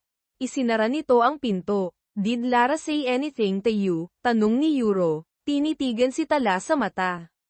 Nag-alinlangan si Tala kung sasabihin ba niya ang totoo. Pero nakita niya ang pag-aalala sa mga mata ni Euro. "Oo po, sir," mahina niyang sagot. "Pinagbantaan niya po ako. Sinabi niya pong, layuan ko kayo." Napamura si Euro ng mahina. Hinawakan niya ang braso ni Tala. "Don't listen to her, Tala. She's just trying to cause trouble. Don't be afraid of her." Nagulat si Tala sa paghawak ni Euro sa braso niya. Isang mainit na kuryente ang damaloy sa kanyang katawan. Tumingala siya kay Euro. Ang lapit ng mukha nila sa isa't isa. Nakita niya ang intensity sa mga mata nito. "Pero sir, paano po kung I won't let her hurt you?" Putol ni Euro. Ang boses ay determinado. "I promise." Sa mga sandaling iyon, sa gitna ng takot at pag-aalala, may ibang damdamin na umusbong sa puso ni Tala. Paghanga sa tapang ni Euro. At isang maliit na pag-asa. Pag-asa na baka nga may halaga siya para dito. Pero kasabay noon, alam niyang ang pagdating ni Lara ay simula pa lang ng mas malaking pagsubok. Handa ba siyang harapin ito? Handa ba siyang ipaglaban ang namumuong damdamin, kahit alam niyang napakaraming hadlang? Ang sigalot ay nagsimula na. Ang pagdating ni Lara ay nagdala ng tensyon sa mansyon. Bagamat hindi na ito muling nagpakita agad, ramdam pa rin ang anino ng kanyang pagbabanta. Si Tala ay laging balisa. Natatakot na baka may gawin si Lara para mapahamak siya o mapatalsik sa trabaho. Pinipilit niyang maging mas maingat sa bawat kilos, umiiwas na mapag-isa kasama si Sir Euro para hindi na magbigay pa ng dahilan para magselos si Lara. Si Euro naman, naging mas protective kay Tala. Mas madalas niya itong kinakamusta, tinitiyak na maayos lang ang kalagayan nito. Pero napansin niyang tila umiiwas na si Tala sa kanya. Hindi na ito kasing natural ng dati kapag nag-uusap sila. May distansya na ulit na namamagitan sa kanila, na ipinagtataka at ikinalulungkot ni Euro. Is everything alright, Tala? Tanong ni Euro isang araw nang magkasalubong sila sa hallway. You seem distant lately. Okay lang po ako, sir, mabilis na sagot ni Tala, umiiwas ng tingin. Marami lang pong trabaho. Nagmamadali itong umalis, iniwan si Euro na nagtataka. Hindi alam ni Euro na ang pag-iwas ni Tala ay hindi lang dahil sa takot kay Lara, kundi dahil na rin sa sarili niyang pagdududa. Alam niyang mali ang nararamdaman niya para sa amo. Alam niyang malayo ang agwat ng kanilang estado sa buhay. Ang atensyon na ibinibigay sa kanya ni Euro, baka dala lang ng awa o paghanga sa kakayahan niyang mag-Ingles. Ayaw niyang umasa. Ayaw niyang masaktan. Samantala, si Lara ay hindi tumigil. Gumagawa siya ng paraan para makakuha ng impormasyon tungkol kay Tala. Nagtanong-tanong siya sa mga dati niyang kakilala na may koneksyon sa mga Del Castillo. Nalaman niya ang tungkol sa pamilya ni Tala sa probinsya, ang sakit ng ina nito, at ang dahilan kung bakit desperado itong magtrabaho sa Maynila. At ginamit niya ang impormasyong ito. Isang araw, nakatanggap si Tala ng tawag mula sa kanyang kapatid sa probinsya. Umiiyak ito. Ate Tala, si nanay. Itinakbo namin sa ospital. Bigla na lang nahirapang huminga. Natarantang tanong ni Tala, ano?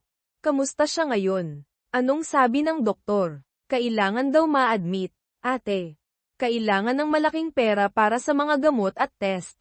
Hindi namin alam kung saan kukunin, hagulgol ng kapatid niya.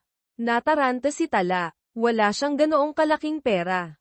Ang sahod niya ay sapat lang para sa pang-araw-araw na gastos at pambili ng maintenance na gamot ng ina. Paano niya matutulungan ang kanyang nanay? Pagkatapos ng tawag, hindi niya mapigil ang mapaiyak. Lumapit sa kanya si Manang Celia, na narinig ang kanyang pag-uusap. Tala, anong problema? Nag-aalalang tanong ni Manang. Ikwento ni Tala ang nangyari. Naawa si Manang Celia. Nako, mabigat yan. Magkano ba ang kailangan? Sinabi ni Tala ang halaga. Malaki iyon para sa kanya. Gusto mo bang manghiram muna kay Sir Euro? Suhestyon ni Manang Celia.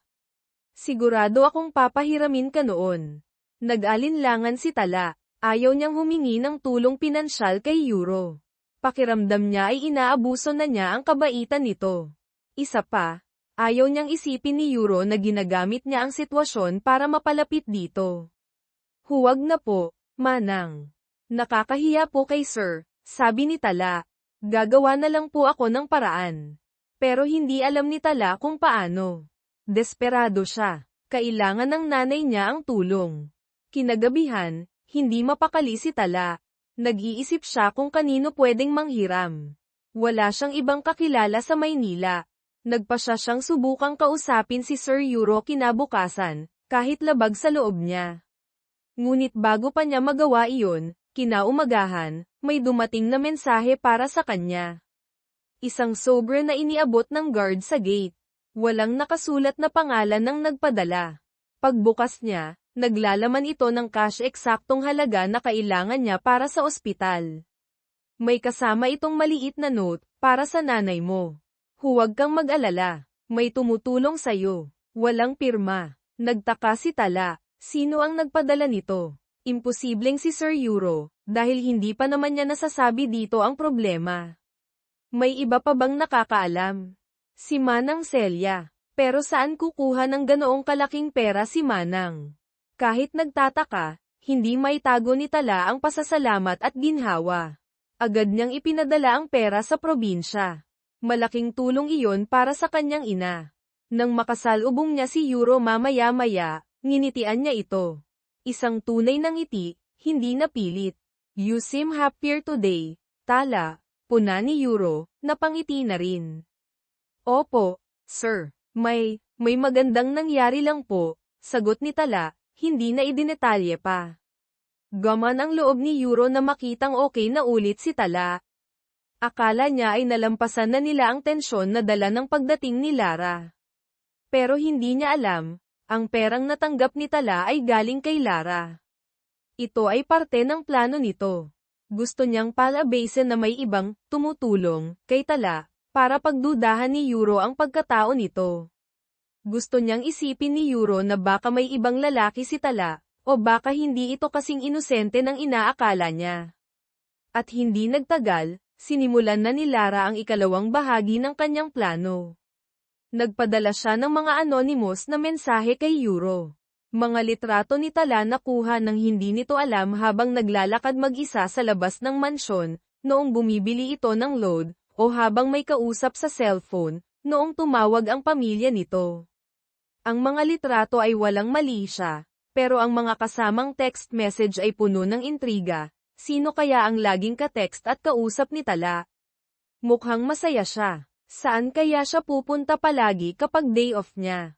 Laging mag-isa, o baka hindi?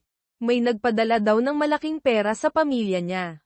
Saan kaya galing? Noong una, hindi pinapansin ni Yuro ang mga mensahe. Alam niyang gawa-gawa lang ito, malamang ay galing kay Lara. Pero habang tumatagal at paulit-ulit ang mga mensahe, hindi niya maiwasang magtanim ng maliit na pagdududa sa kanyang isipan. Lalo na nang maalala niya ang biglang pagbabago ng mood ni Tala at ang perang hindi nito sinabi kung saan galing. Bakit nga ba hindi sinabi ni Tala sa kanya ang problema ng ina nito? Bakit ito umiiwas? At sino ang misteryosong taong tumulong dito? Ang pagdududang iyon, kahit maliit, ay nagsimulang lumikha ng lamot sa namumuong tiwala niya kay Tala. Naging mas tahimik ulit si Yuro, mas mailap. Bumalik ang dating lamig sa mga mata niya kapag tumitingin kay Tala. Nararamdaman ni Tala ang pagbabagong ito. Hindi niya maintindihan kung bakit biglang naging malamig ulit si Yuro. Nasasaktan siya. Akala niya ay okay na sila. Akala niya ay nagsisimula ng magtiwala sa kanya ang amo. Ano ang nagawa niyang mali? Isang gabi, hindi na natiis ni Tala. Pinuntahan niya si Yuro sa study room. Sir Yuro, tawag niya ng mahina. Nag-angat ng tingin si Yuro mula sa mga papeles. Malamig ang mga mata nito. What is it, Tala? May problema po ba tayo, sir? Napapansin ko po, parang galit kayo sa akin. Tinitigan siya ni Yuro ng ilang sandali. Gusto niyang itanong ang tungkol sa pera, sa mga text messages, sa pag-iwas nito. Pero hindi niya magawa. Ayaw niyang magmukhang seloso o paranoid. At ayaw niyang masira ang imahe ni Tala sa isipan niya kung sakaling totoo ang mga hinala niya. No, there's no problem, malamig niyang sagot. I'm just busy. You may go.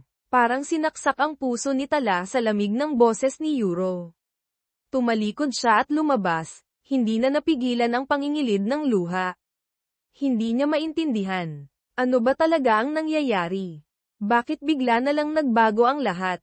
Ang mga hadlang na nilikha ni Lara ang kanyang pagbabanta, ang perang ipinadala, ang mga intrigang mensahe ay unti-unting nagtatagumpay na sirain ang namumuong ugnayan ni Yuro at Tala. Ang pagdududa ay nagsimulang pumagitna sa kanila, lumilikha ng distansya at sakit. Ang dating kilig ay napapalitan ng sakit. Kailangan nilang malampasan ang mga pagsubok na ito, ngunit paano kung ang mismong tiwala nila sa isa't isa ang nasisira na? Ang mga sumunod na araw ay naging mabigat para kina Yuro at Tala. Ang dating namumuong koneksyon ay napalitan ng malamig na distansya at hindi masabi na mga tanong. Si Tala ay nasasaktan at nalilito sa biglang pagbabago ni Yuro, habang si Yuro naman ay pinahihirapan ng pagdududa na itinanim ni Lara sa kanyang isipan. Madalas silang nagkakasalubong sa mansyon, pero puro formal na tango o maikling utos na lang ang namamagitan. Wala na ang mga ngiti, ang mga sandaling pag-uusap tungkol sa libro, ang mga tingin na puno ng hindi masabi na damdamin. Ang saya na unti-unting nararamdaman ni Tala sa mansyon ay napalitan ulit ng lungkot at pangamba. Si Manang Celia, na nakamasid lang, ay nalulungkot din sa nangyayari. Alam niyang may kinalaman si Lara dito, pero hindi niya alam kung paano tutulong. Ayaw niyang manghimasok ng basta-basta sa buhay ng kanyang amo. Isang gabi, habang nagliligpit si Tala sa kusina pagkatapos ng hapunan, hindi niya napigil ang mapaluha ulit. Ang sakit isipin na ang taong nagsimula ng magpatibok ng puso niya ay bigla na lang naging malamig ulit. Ano ba ang kasalanan niya? Nakita siya ni Manang Celia na umiiyak. Nilapitan siya nito at hinagod ang likod. Tala, anak, tahan na, mahinang sabi ni Manang. Alam kong nahihirapan ka. Manang, hindi ko po maintindihan, humihikbing sabi ni Tala. Bakit po biglang nagbago si Sir Euro? May nagawa po ba akong mali? Umiling si Manang Celia. Wala kang ginawang mali, Tala. Ang problema ay nasa iba. Si Lara, sigurado akong may ginagawa yun para guluhin kayo. Pero ano po, wala naman po siyang ginagawa sa akin, sabi ni Tala. Hindi mo alam, Tala. Ang mga taong tulad ni Lara, patalikod kung tumira. Baka kung ano-anong kasinungalingan ang sinasabi niya kay Sir Euro. Tinitigan ni Manang Celia si Tala. Alam mo, kung talagang may nararamdaman ka para kay Sir, at kung sa tingin mo ay may nararamdaman din siya para sa'yo, kailangan mong magpakatatag. Huwag kang basta-basta sisuko sa mga pagsubok. Natigilan si Tala sa sinabi ni Manang Celia. May nararamdaman nga ba siya para kay Sir Euro? Oo, inaamin niya sa sarili niya. Higit pa sa paghanga, higit pa sa utang na loob. Mahal niya na yata ito. Pero paano niya ipaglalaban ang nararamdaman niya kung ang mismong taong mahal niya ay tila ba tinutulak siya palayo? Samantala, si Euro ay nasa kanyang study room, pilit na tinatapos ang trabaho pero hindi mapakali ang isip. Bumabalik-balik sa alaala niya ang mga mata ni Tala na puno ng lungkot at pagtataka. Nasasaktan siya na nasasaktan niya ito. Pero ang pagdududa ay nandyan pa rin, parang lason na kumakalat sa sistema niya. Bigla siyang nakatanggap ulit ng text message mula sa unknown number. Isa na namang litrato ni Tala, kuha noong araw na natanggap niya ang pera, may hawak itong sobra at nakangiti. Ang caption, mukhang masaya siya sa tulong ng secret admirer niya. Sino kaya? Nag-init ang ulo ni Euro. Tama na. Hindi na niya kaya ang ganito. Kailangan niyang malaman ang totoo. Kailangan niyang kausapin si Tala. Bumaba siya mula sa study room at hinanap si Tala.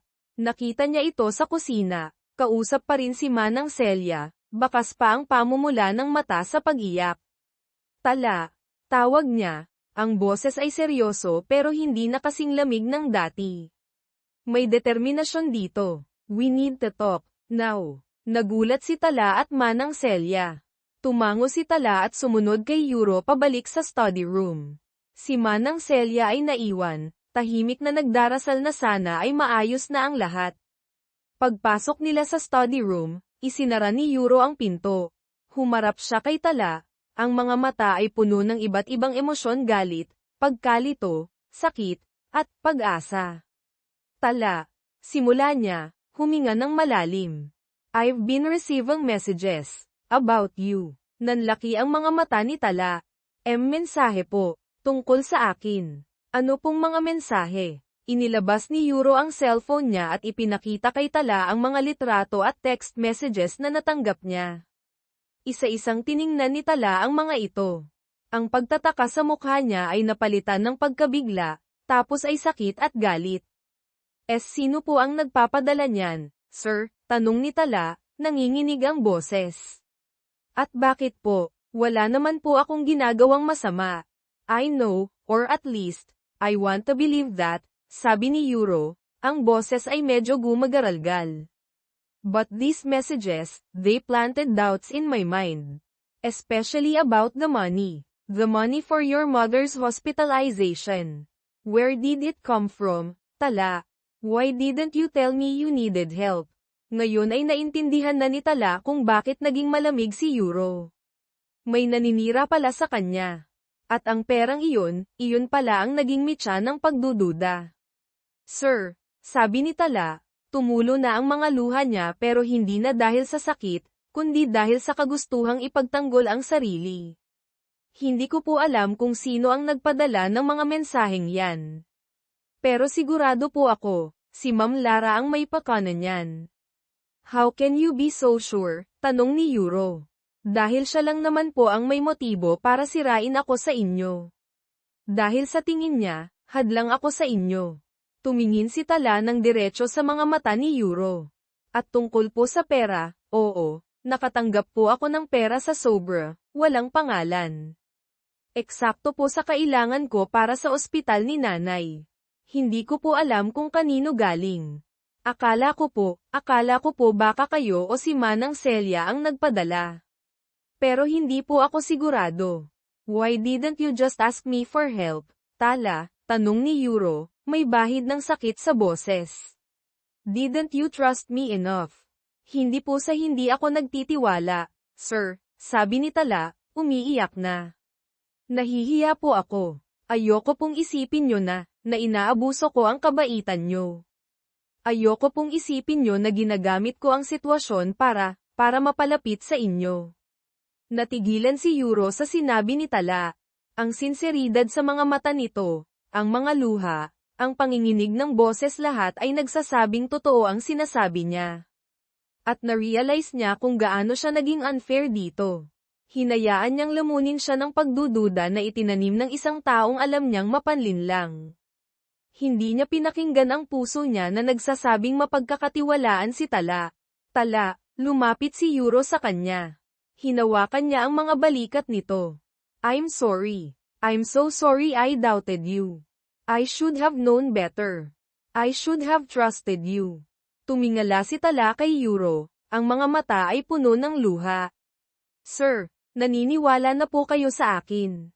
Tumango si Yuro. Hinawakan niya ang pisngi ni Tala at pinunasan ang mga luha nito gamit ang hinlalaki. Ang lambot ng balat nito. Ang mga mata nitong nangungusap. Sa sandaling iyon, nawala lahat ng pagdududa niya. Ang natira na lang ay ang nararamdaman niya para dito isang damdamin na mas malakas pa sa anumang intriga o hadlang. Yes, Tala, I believe you. Mahinang sabi ni Yuro. And I was a fool for letting Lara get into my head. Tinitigan niya si Tala sa mata. You mean more to me than you know. Natigilan si Tala sa huling sinabi ni Yuro. Mahalaga po ako sa inyo. Tumango si Yuro. Hindi na niya napigilan ang sarili. Dahan-dahan niyang inilapit ang mukha niya kay Tala. Nakita niya ang pagtataka at pag-asa sa mga mata nito. Hindi ito umiwas. Pumikit ito ng bahagya, at hinalikan siya ni Yuro. Isang halik na puno ng pagsisisi, ng paghingi ng tawad, ng pagtatapat ng damdamin.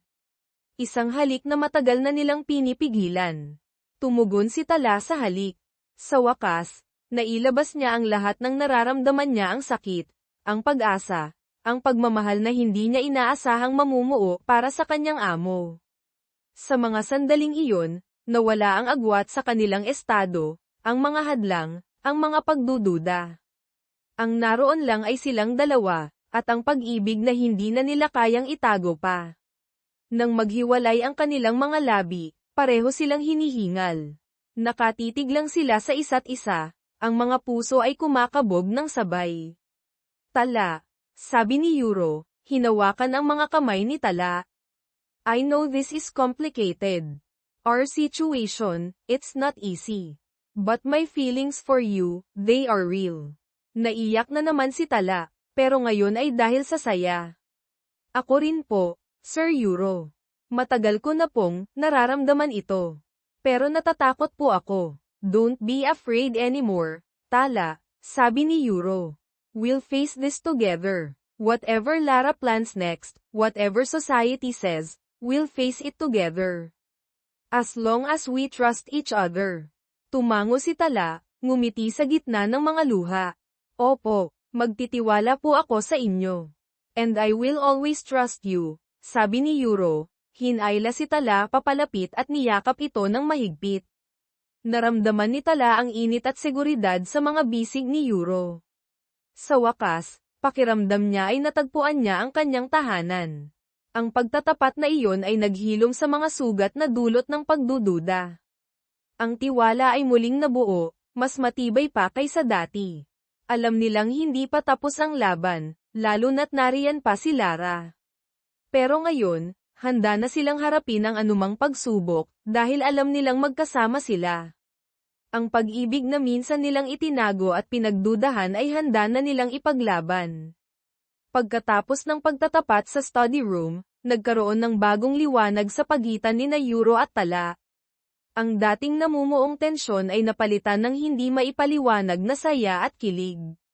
Bagamat napagkasunduan nilang manatiling diskreto muna ang kanilang relasyon, lalo na sa loob ng mansyon, hindi nila mapigil ang magpakita ng maliliit na senyales ng kanilang pagmamahalan. Ang mga dating simpleng pagbati ay may kasama ng makahulugang tingin. Ang mga dating maikling pag-uusap ay humahaba na, puno ng mga nakaw ng ngiti at pasimpleng paghawak ng kamay kapag walang nakatingin. Si Yuro, na dati laging seryoso at mailap, ay mas madalas nang nakangiti, lalo na kapag si Tala ang nasa paligid. Ang lamig sa mga mata niya ay napalitan ng init at lamang kapag tumitingin kay Tala. Si Tala naman, hindi na kasing ilang ng dati. May kumpiyansa na siya ngayon sa sarili, hindi lang dahil sa pagmamahal ni Yuro, kundi dahil alam niyang may halaga siya.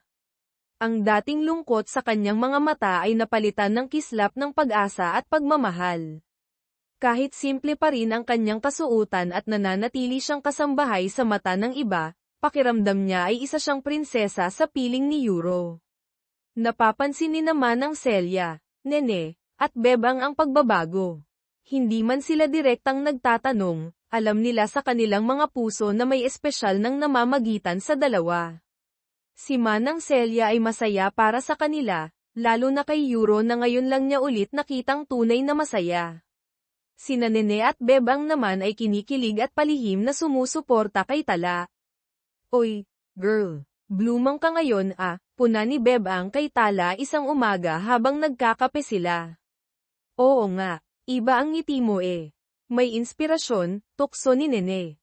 Namula si Tala, kayo talaga. Wala no, pagtanggi niya, pero hindi maitago ang ngiti sa labi. Sa kabila ng sikretong relasyon, gumagawa ng paraan sina Yuro at Tala para magkaroon ng oras para sa isa't isa. Minsan, kapag tapos na ang trabaho ni Tala sa gabi at nagpapahinga na ang ibang kasambahay, pupunta si Yuro sa hardin kung saan naghihintay si Tala. Mag-uusap sila doon sa ilalim ng mga bituin, magkahawak kamay, nagkukwentuhan tungkol sa kanilang araw, sa kanilang mga pangarap, at sa kanilang nararamdaman. Alam mo, Tala, sabi ni Yuro isang gabi habang nakaupo sila sa bench, nakasandal ang ulo ni Tala sa balikat niya. Simula nang dumating ka sa buhay ko, parang nagkaroon ulit ng kulay ang mundo ko.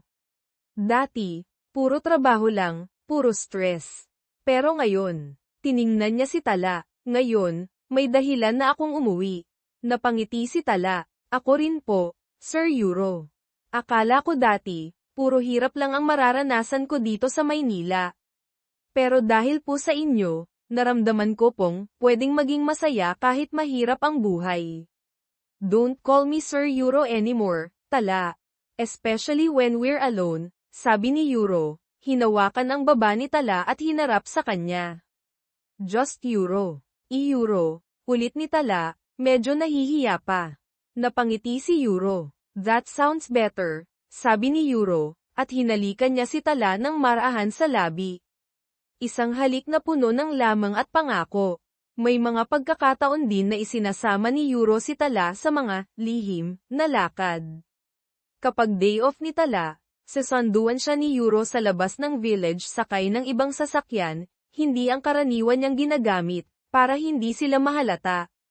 Pupunta sila sa mga lugar na hindi gaanong matao, isang tahimik na park, isang maliit na art gallery, o isang simpleng kainan na nagbebenta ng masarap na goto o mami. Sa mga lakad nilang iyon, nakikilala nila ang isa't isa ng mas malalim.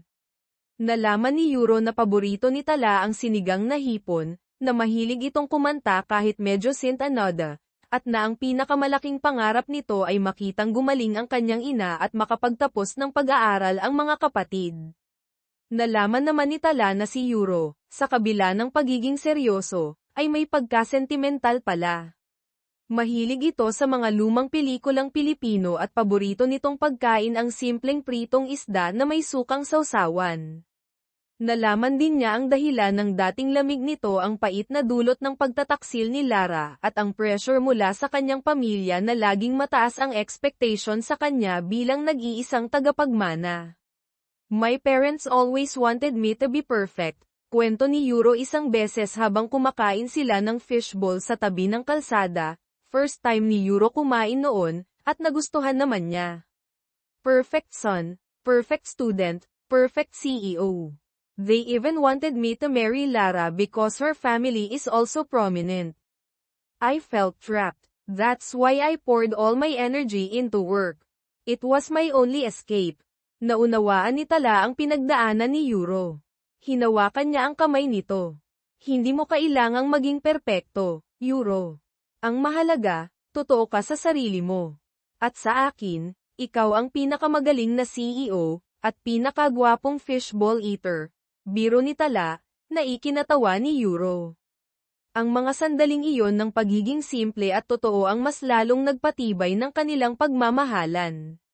Nakikita nila ang tunay na pagkatao ng isa't isa, malayo sa mga maskara na isinusuot nila sa kani-kanilang mundo. Ngunit habang lumalalim ang kanilang relasyon, hindi nila maiwasang isipin ang hinaharap. Paano nila sasabihin sa mga tao ang tungkol sa kanila? Paano tatanggapin ng pamilya ni Yuro ang isang katulong bilang kasintahan niya? Paano nila haharapin ang posibleng panghuhusga ng lipunan? Natatakot ako minsan, Yuro, pag-amin ni Tala isang gabi. Paano kung hindi tayo tanggapin ng mga tao? Paano kung masira lang ang pangalan mo dahil sa akin? Hinawakan ni Yuro ang mga kamay ni Tala. Tala, listen to me. What other people think doesn't matter. What matters is us. What we feel for each other. Yes, it won't be easy.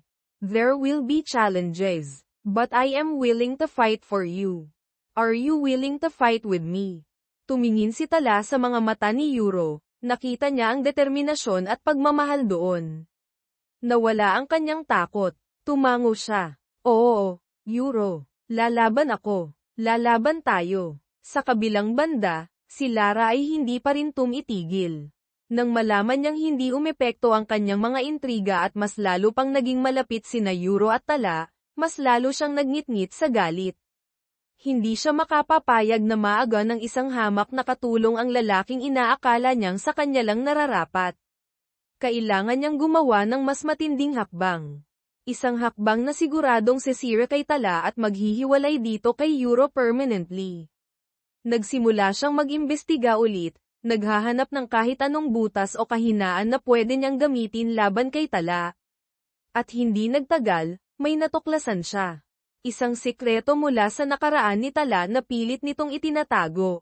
Isang sikreto na kapag nabunyag ay maaaring maging dahilan ng pagkasira ng tiwala ni Yuro at ng pagtalikod nito kay Tala. Perfect, ngisi ni Lara sa sarili habang hawak ang impormasyong nakuha niya. This will be the final blow. Let's see if your precious Yuro will still want you after this, Tala. Ang pusong nag-aalab ni na Yuro at Tala ay patuloy na lumalaban para sa kanilang pag-ibig. Ngunit hindi nila alam, may paparating na unos. Isang huling pagsubok na susukat sa tibay ng kanilang pagmamahalan at tiwala sa isa't isa. Handa ba sila sa rebelasyong ilalantad ni Lara? O ito na ba ang magiging katapusan ng kanilang naunsyaming pag-iibigan? Kabanata 9, ang huling pagsubok. Naging kampante sina Yuro at Tala sa mga sumunod na linggo. Akala nila, tumigil na si Lara sa panggugulo dahil hindi na ito nagpaparamdam o nagpapadala ng mga mensahe. Mas lalo silang naging malapit, mas lalong naging matatag ang kanilang relasyon, kahit patago pa rin. Nagpaplano na nga si Yuro kung paano at kailan niya formal na ipakikilala si Tala sa kanyang pamilya, kahit alam niyang hindi ito magiging madali. Ngunit ang katahimikan ay isa lamang paghahanda para sa mas malakas na bagyo.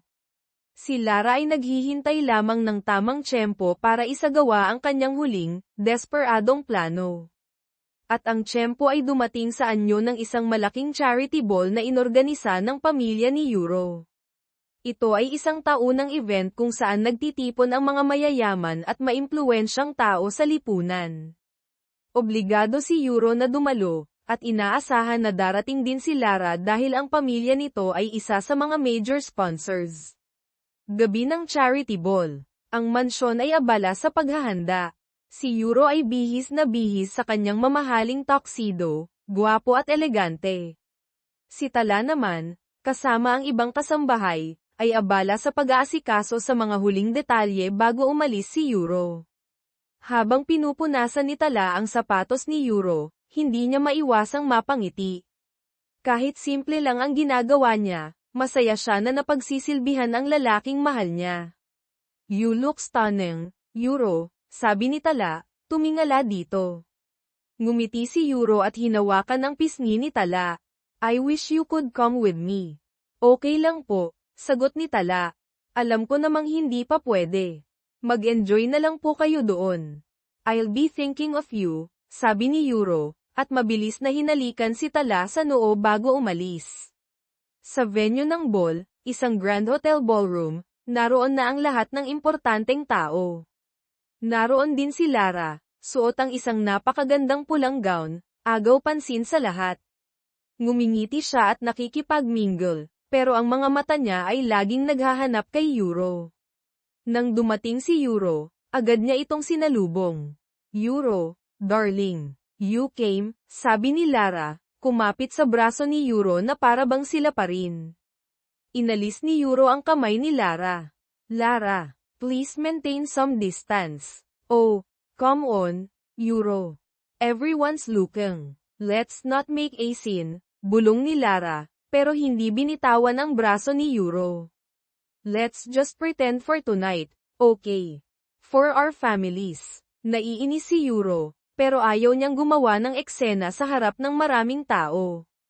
Hinayaan na lang niya si Lara, pero nanatili siyang malamig dito.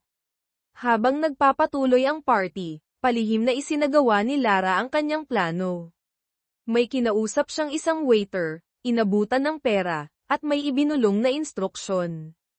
Maya-maya, lumapit ang waiter kay Yuro. "Sir Yuro, may emergency call po para sa inyo sa labas. Tungkol daw po sa isa sa mga kasambahay nyo, si Tala." Nagulat at kinabahan si Yuro. "Si Tala, anong nangyari?" "Hindi po sinabi, sir. Kailangan daw po kayong makausap agad." Agad na lumabas si Yuro ng ballroom, sinundan siya ng tingin ni Lara na may ngisi sa lobby. Pagdating ni Yuro sa lobby, wala namang telepono o taong naghihintay sa kanya. Nagtaka siya. Bumalik siya sa ballroom, pero hinarang siya ng isa sa mga organizer. "Mr. Del Castillo, the program is about to start. Your mother is looking for you. You need to be seated at the presidential table." Walang nagawa si Yuro kundi sumunod, kahit nag-aalala pa rin siya para kay Tala. Iniisip niya na baka false alarm lang ang tawag. Samantala, sa mansyon, si Tala ay nag-aalala rin. Tumawag ang kapatid niya mula sa probinsya. Medyo bumalik daw ang hirap sa paghinga ng kanilang ina. Hindi naman daw kasing lala ng dati, pero kailangan daw ng dagdag na gamot. Nag-aalala si Tala, gusto niyang umuwi, pero hindi pwede dahil sa trabaho. Naisip niyang tawagan si Yuro, pero alam niyang nasa importanteng event ito. Biglang may kumatok sa pinto ng kwarto nila. Pagbukas niya, isang lalaking hindi niya kilala ang naroon, mukhang delivery man. "Miss Tala," tanong ng lalaki. "Ako nga po, may nagpapabigay po nito sa inyo," sabi ng lalaki, iniabot ang isang maliit na kahon. "Pinapasabi po, galing daw po kay Sir Yuro. Gamot daw po para sa nanay nyo." Nagulat si Tala, galing kay Yuro. Paano nito nalaman ang tungkol sa nanay niya? At paano ito nakapagpadala ng gamot gayong nasa party ito? Pero naisip niya, baka inutusan nito ang isa sa mga tauhan. Kinuha niya ang kahon. "Salamat po. Pinapasabi rin po pala ni Sir, kung pwede daw po kayong pumunta sa may likod ng garden ngayon. May importante daw po siyang sasabihin." Nagtaka si Tala, bakit sa likod ng garden? At bakit ngayon? Pero dahil sinabing galing kay Yuro, sumunod siya.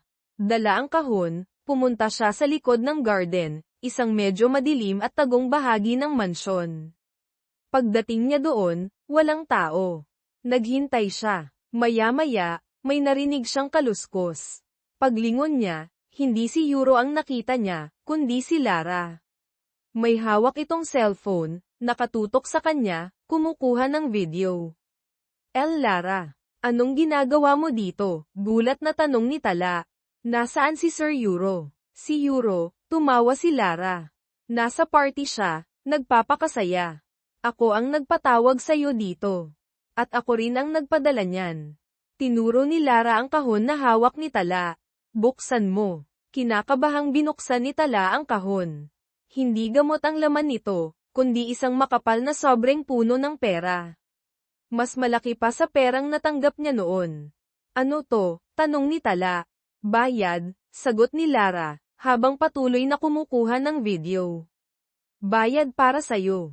Para lumayo ka na kay Yuro.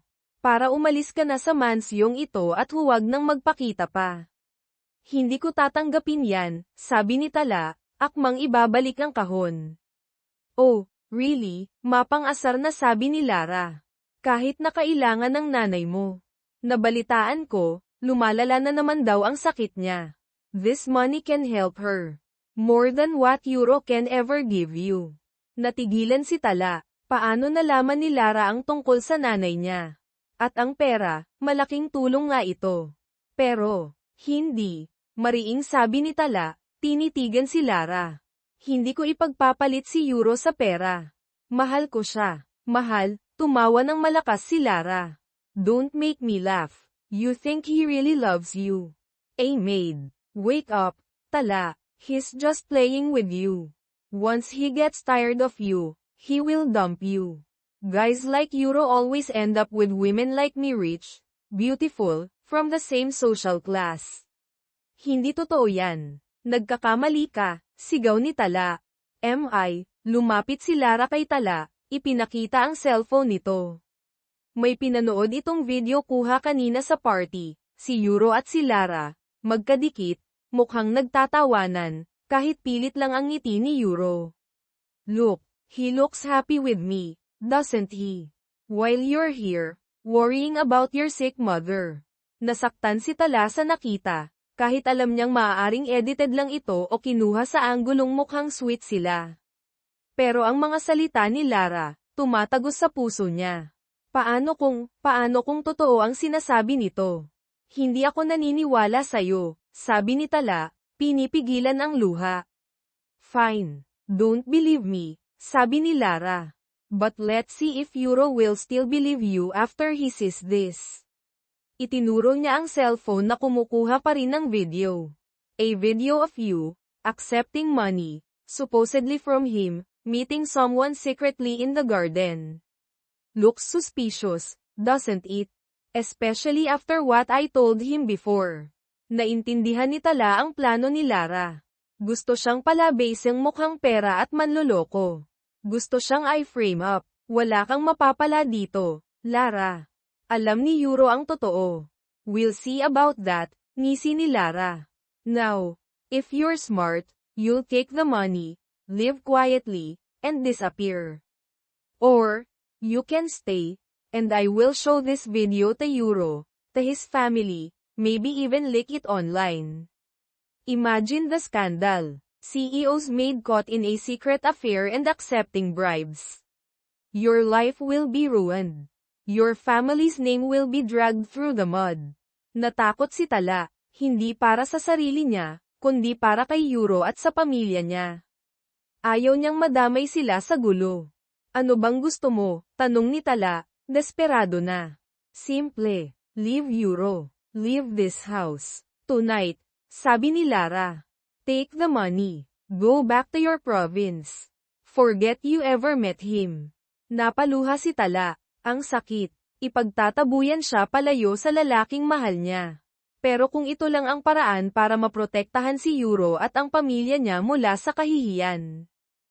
Paano ko malalaman na tutuperin mo ang usapan? Na hindi mo ipapakita ang video, tanong ni Tala. You have my word, sabi ni Lara. Pero alam ni Tala na hindi mapagkakatiwalaan ang salita nito. Habang nag-iisip si Tala ng gagawin, biglang may dumating. Si Yuro, kasama si Manang Celia. Napatigil si Lara, gulat na makita si Yuro. Hindi niya inaasahan na darating ito. Yuro, what are you doing here? Tanong ni Lara, pilit na itinatago ang cellphone. Si Yuro ay hindi sumagot kay Lara. Ang mga mata niya ay nakatuon kay Tala, na umiiyak at hawak ang kahon ng pera. Nakita niya ang eksena. Nakita niya ang pera. Ang mga dating pagdududa ay bumalik, mas matindi pa. Tala, what is this? What's going on? Tanong ni Yuro. Ang boses ay malamig at nasasaktan. Yuro, it's not what you think, sabi ni Tala, lumapit kay Yuro. Oh, really? Sabat ni Lara, lumapit din. I caught her, Yuro. Meeting someone secretly. And look, kinuha niya ang kahon mula kay Tala at ipinakita kay Yuro.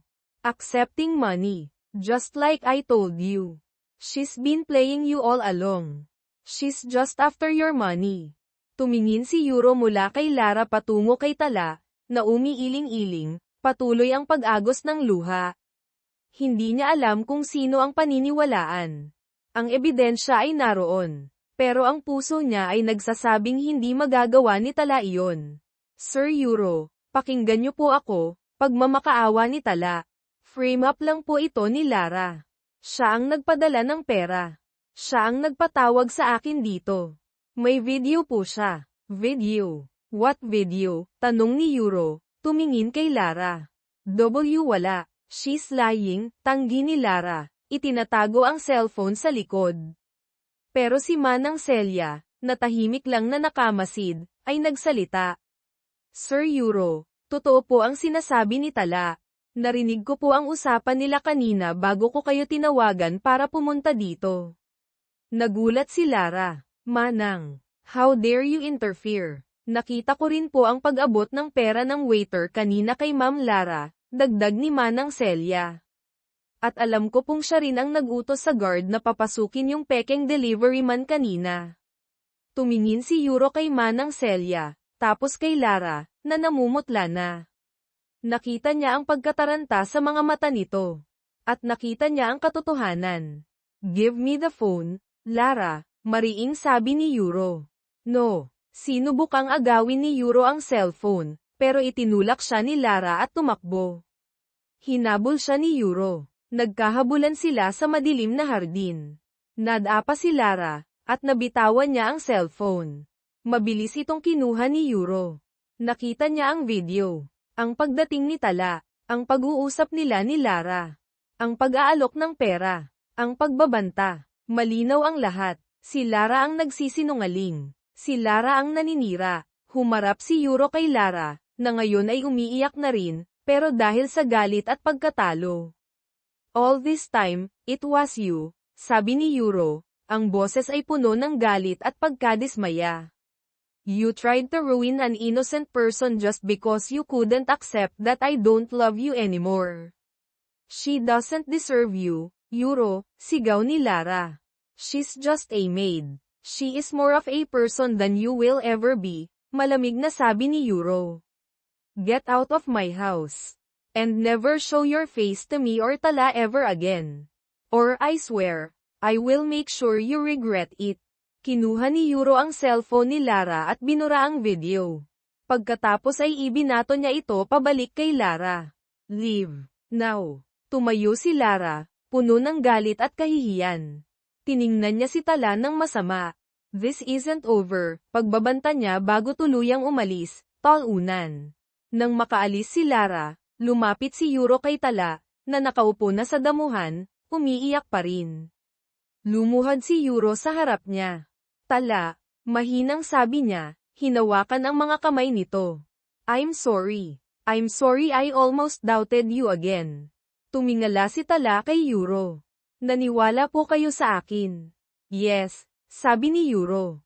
My heart told me to trust you. And I'm glad I listened. Niyakap niya si Tala ng mahigpit. It's over. Tala, she can't hurt us anymore. Niyakap din ni Tala si Yuro pabalik, umiiyak pa rin, pero ngayon ay dahil sa ginhawa at pasasalamat. Nalampasan nila ang huling pagsubok. Ang pag-ibig at tiwala nila ang nagtagumpay. Tumayo sila, magkahawak kamay. Ngumiti si Manang Celia sa kanila. Alam niyang ito na ang simula ng tunay na kaligayahan para sa dalawa. Ang pag-ibig na sinubok ng mga hadlang, pagdududa, at paninira ay napatunayang matatag. Handa na silang harapin ang bukas, nang magkasama, nang walang takot. Pagkatapos ng komprontasyon sa hardin, nagkaroon ng malaking pagbabago sa mansyon ng mga Del Castillo. Nawala na ang anino ni Lara at ang tensyon na dala nito. Ang namayani ay kapayapaan at isang bagong pag-asa. Kinabukasan, ipinatawag ni Yuro ang lahat ng kasambahay, kasama si Tala. Nasa tabi niya si Manang Celia. Huminga siya ng malalim bago magsalita. Alam kong marami sa inyo ang nagtataka sa mga nangyari kagabi, at sa mga nagdaang linggo, simula ni Yuro. Ang boses ay kalmado pero may awtoridad. May mga pagsubok kaming pinagdaanan ni Tala, mga pagsubok na sinubak ang aming tiwala sa isa't isa. Tumingin siya kay Tala, na nakatayo sa tabi ng ibang kasambahay, at ngumiti. Pero nalampasan namin yun. At ngayon, gusto kong malaman ninyo ang totoo. Huminga ulit siya ng malalim. Si Tala, ay hindi lang basta kasambahay dito. Mahal ko siya. At kami na. Nagkaroon ng bulungan sa mga kasambahay. May mga nagulat, may mga kinilig, may mga hindi makapaniwala. Si Tala ay namula, pero ngumiti rin. Hinawakan ni Yuro ang kamay niya at iniharap sa lahat. Alam kong hindi ito pangkaraniwan, pagpapatuloy ni Yuro. Alam kong marami ang maaaring humusga. Pero ang pagmamahal namin ay totoo. At hihilingin ko ang inyong respeto at pangunawa. Tumingin siya sa bawat isa. Simula ngayon, si Tala ay hindi na lang katulong sa pamamahay na ito. Siya ay parte na ng buhay ko. At umaasa ako na tratuhin ninyo siya ng may respeto at pagmamahal, tulad ng pagmamahal na ibinibigay ko sa kanya. Natahimik ang lahat. Maya-maya, unang nagsalita si Manang Celia. Sir Yuro, Tala, masaya po ako para sa inyo. Ngumiti ito ng totoo. Matagal ko na pong nakikita ang lungkot sa mga mata nyo, sir. At si Tala ang nagbigay ng liwanag dyan.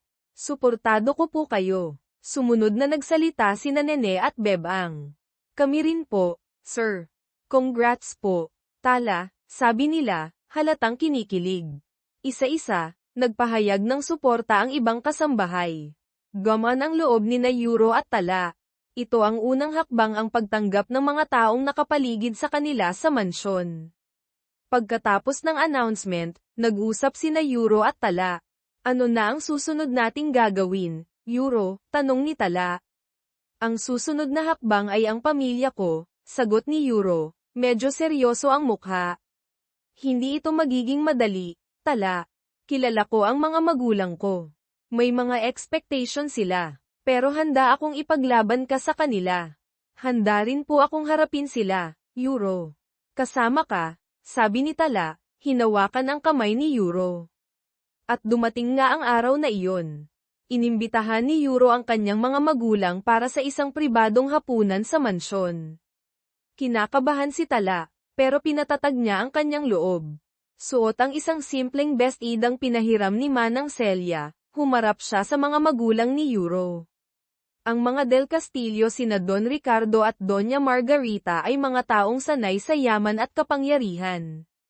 Matapobre ang tingin nila noong una kay Tala, lalo na nang malaman nilang isa itong kasambahay.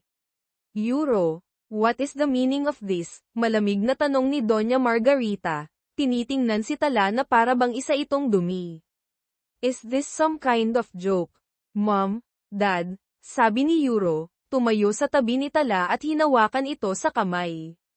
This is Tala, the woman I love. And we are together. Nagulat at nagalit ang mga magulang ni Yuro. Nagkaroon ng mainit na pagtatalo. Sinabi nila ang lahat ng masasakit na salita na hindi nababagay si Tala kay Yuro, nakahihiyan ito sa pamilya, nasisirain lang ni Tala ang kinabukasan ni Yuro. Pero nanatiling matatag si Yuro. Ipinagtanggol niya si Tala, sinabi niya kung gaano ito kabuting tao, kung gaano katalino, at kung gaano siya nito napapasaya. Sinabi rin niya na handa siyang talikuran ang lahat para kay Tala. Si Tala naman, kahit nasasaktan sa mga naririnig, ay hindi nagpatinag. Nagsalita siya ng mahinahon pero may dignidad. Don Ricardo, Doña Margarita, sabi ni Tala. Alam ko pong mahirap para sa inyo na tanggapin ako. Alam ko pong malayo ang agwat ng ating estado sa buhay. Pero hindi po hadlang ang kahirapan para magmahal ng totoo. Mahal ko po si Euro, hindi dahil sa pera o pangalan niya, kundi dahil sa kung sino siya. At pinapangako ko po, aalagaan ko siya at susuportahan sa lahat ng bagay. Natigilan ang mag-asawang Del Castillo sa sinabi ni Tala. Nakita nila ang sinseridad sa mga mata nito, ang tapang, at ang pagmamahal nito para sa kanilang anak. Nakita rin nila ang determinasyon sa mga mata ni Euro. Hindi man sila agad sumang-ayon, bahagyang lamambat ang kanilang puso. Sinabi nilang pag-iisipan nila ito, basta't patunayan ni na Euro at Tala na seryoso sila at hindi ito magiging sagabal sa mga responsibilidad ni Euro sa kumpanya. Ito ay isang maliit na tagumpay, pero malaking hakbang na para kina Euro at Tala. Alam nilang mahaba pa ang proseso para silang matanggap, pero ang mahalaga ay hindi sila sumuko. Lumipas ang panahon. Nagpatuloy sina Euro at Tala sa kanilang relasyon. Si Tala ay hindi na nagtatrabaho bilang kasambahay. Pinag-aral siya ulit ni Euro. Bumalik siya sa kolehiyo para tapusin ang kanyang kursong English Literature, habang tumutulong pa rin sa ilang mga bagay sa mansyon, pero ngayon ay bilang kasintahan na ng amo, hindi na utusan.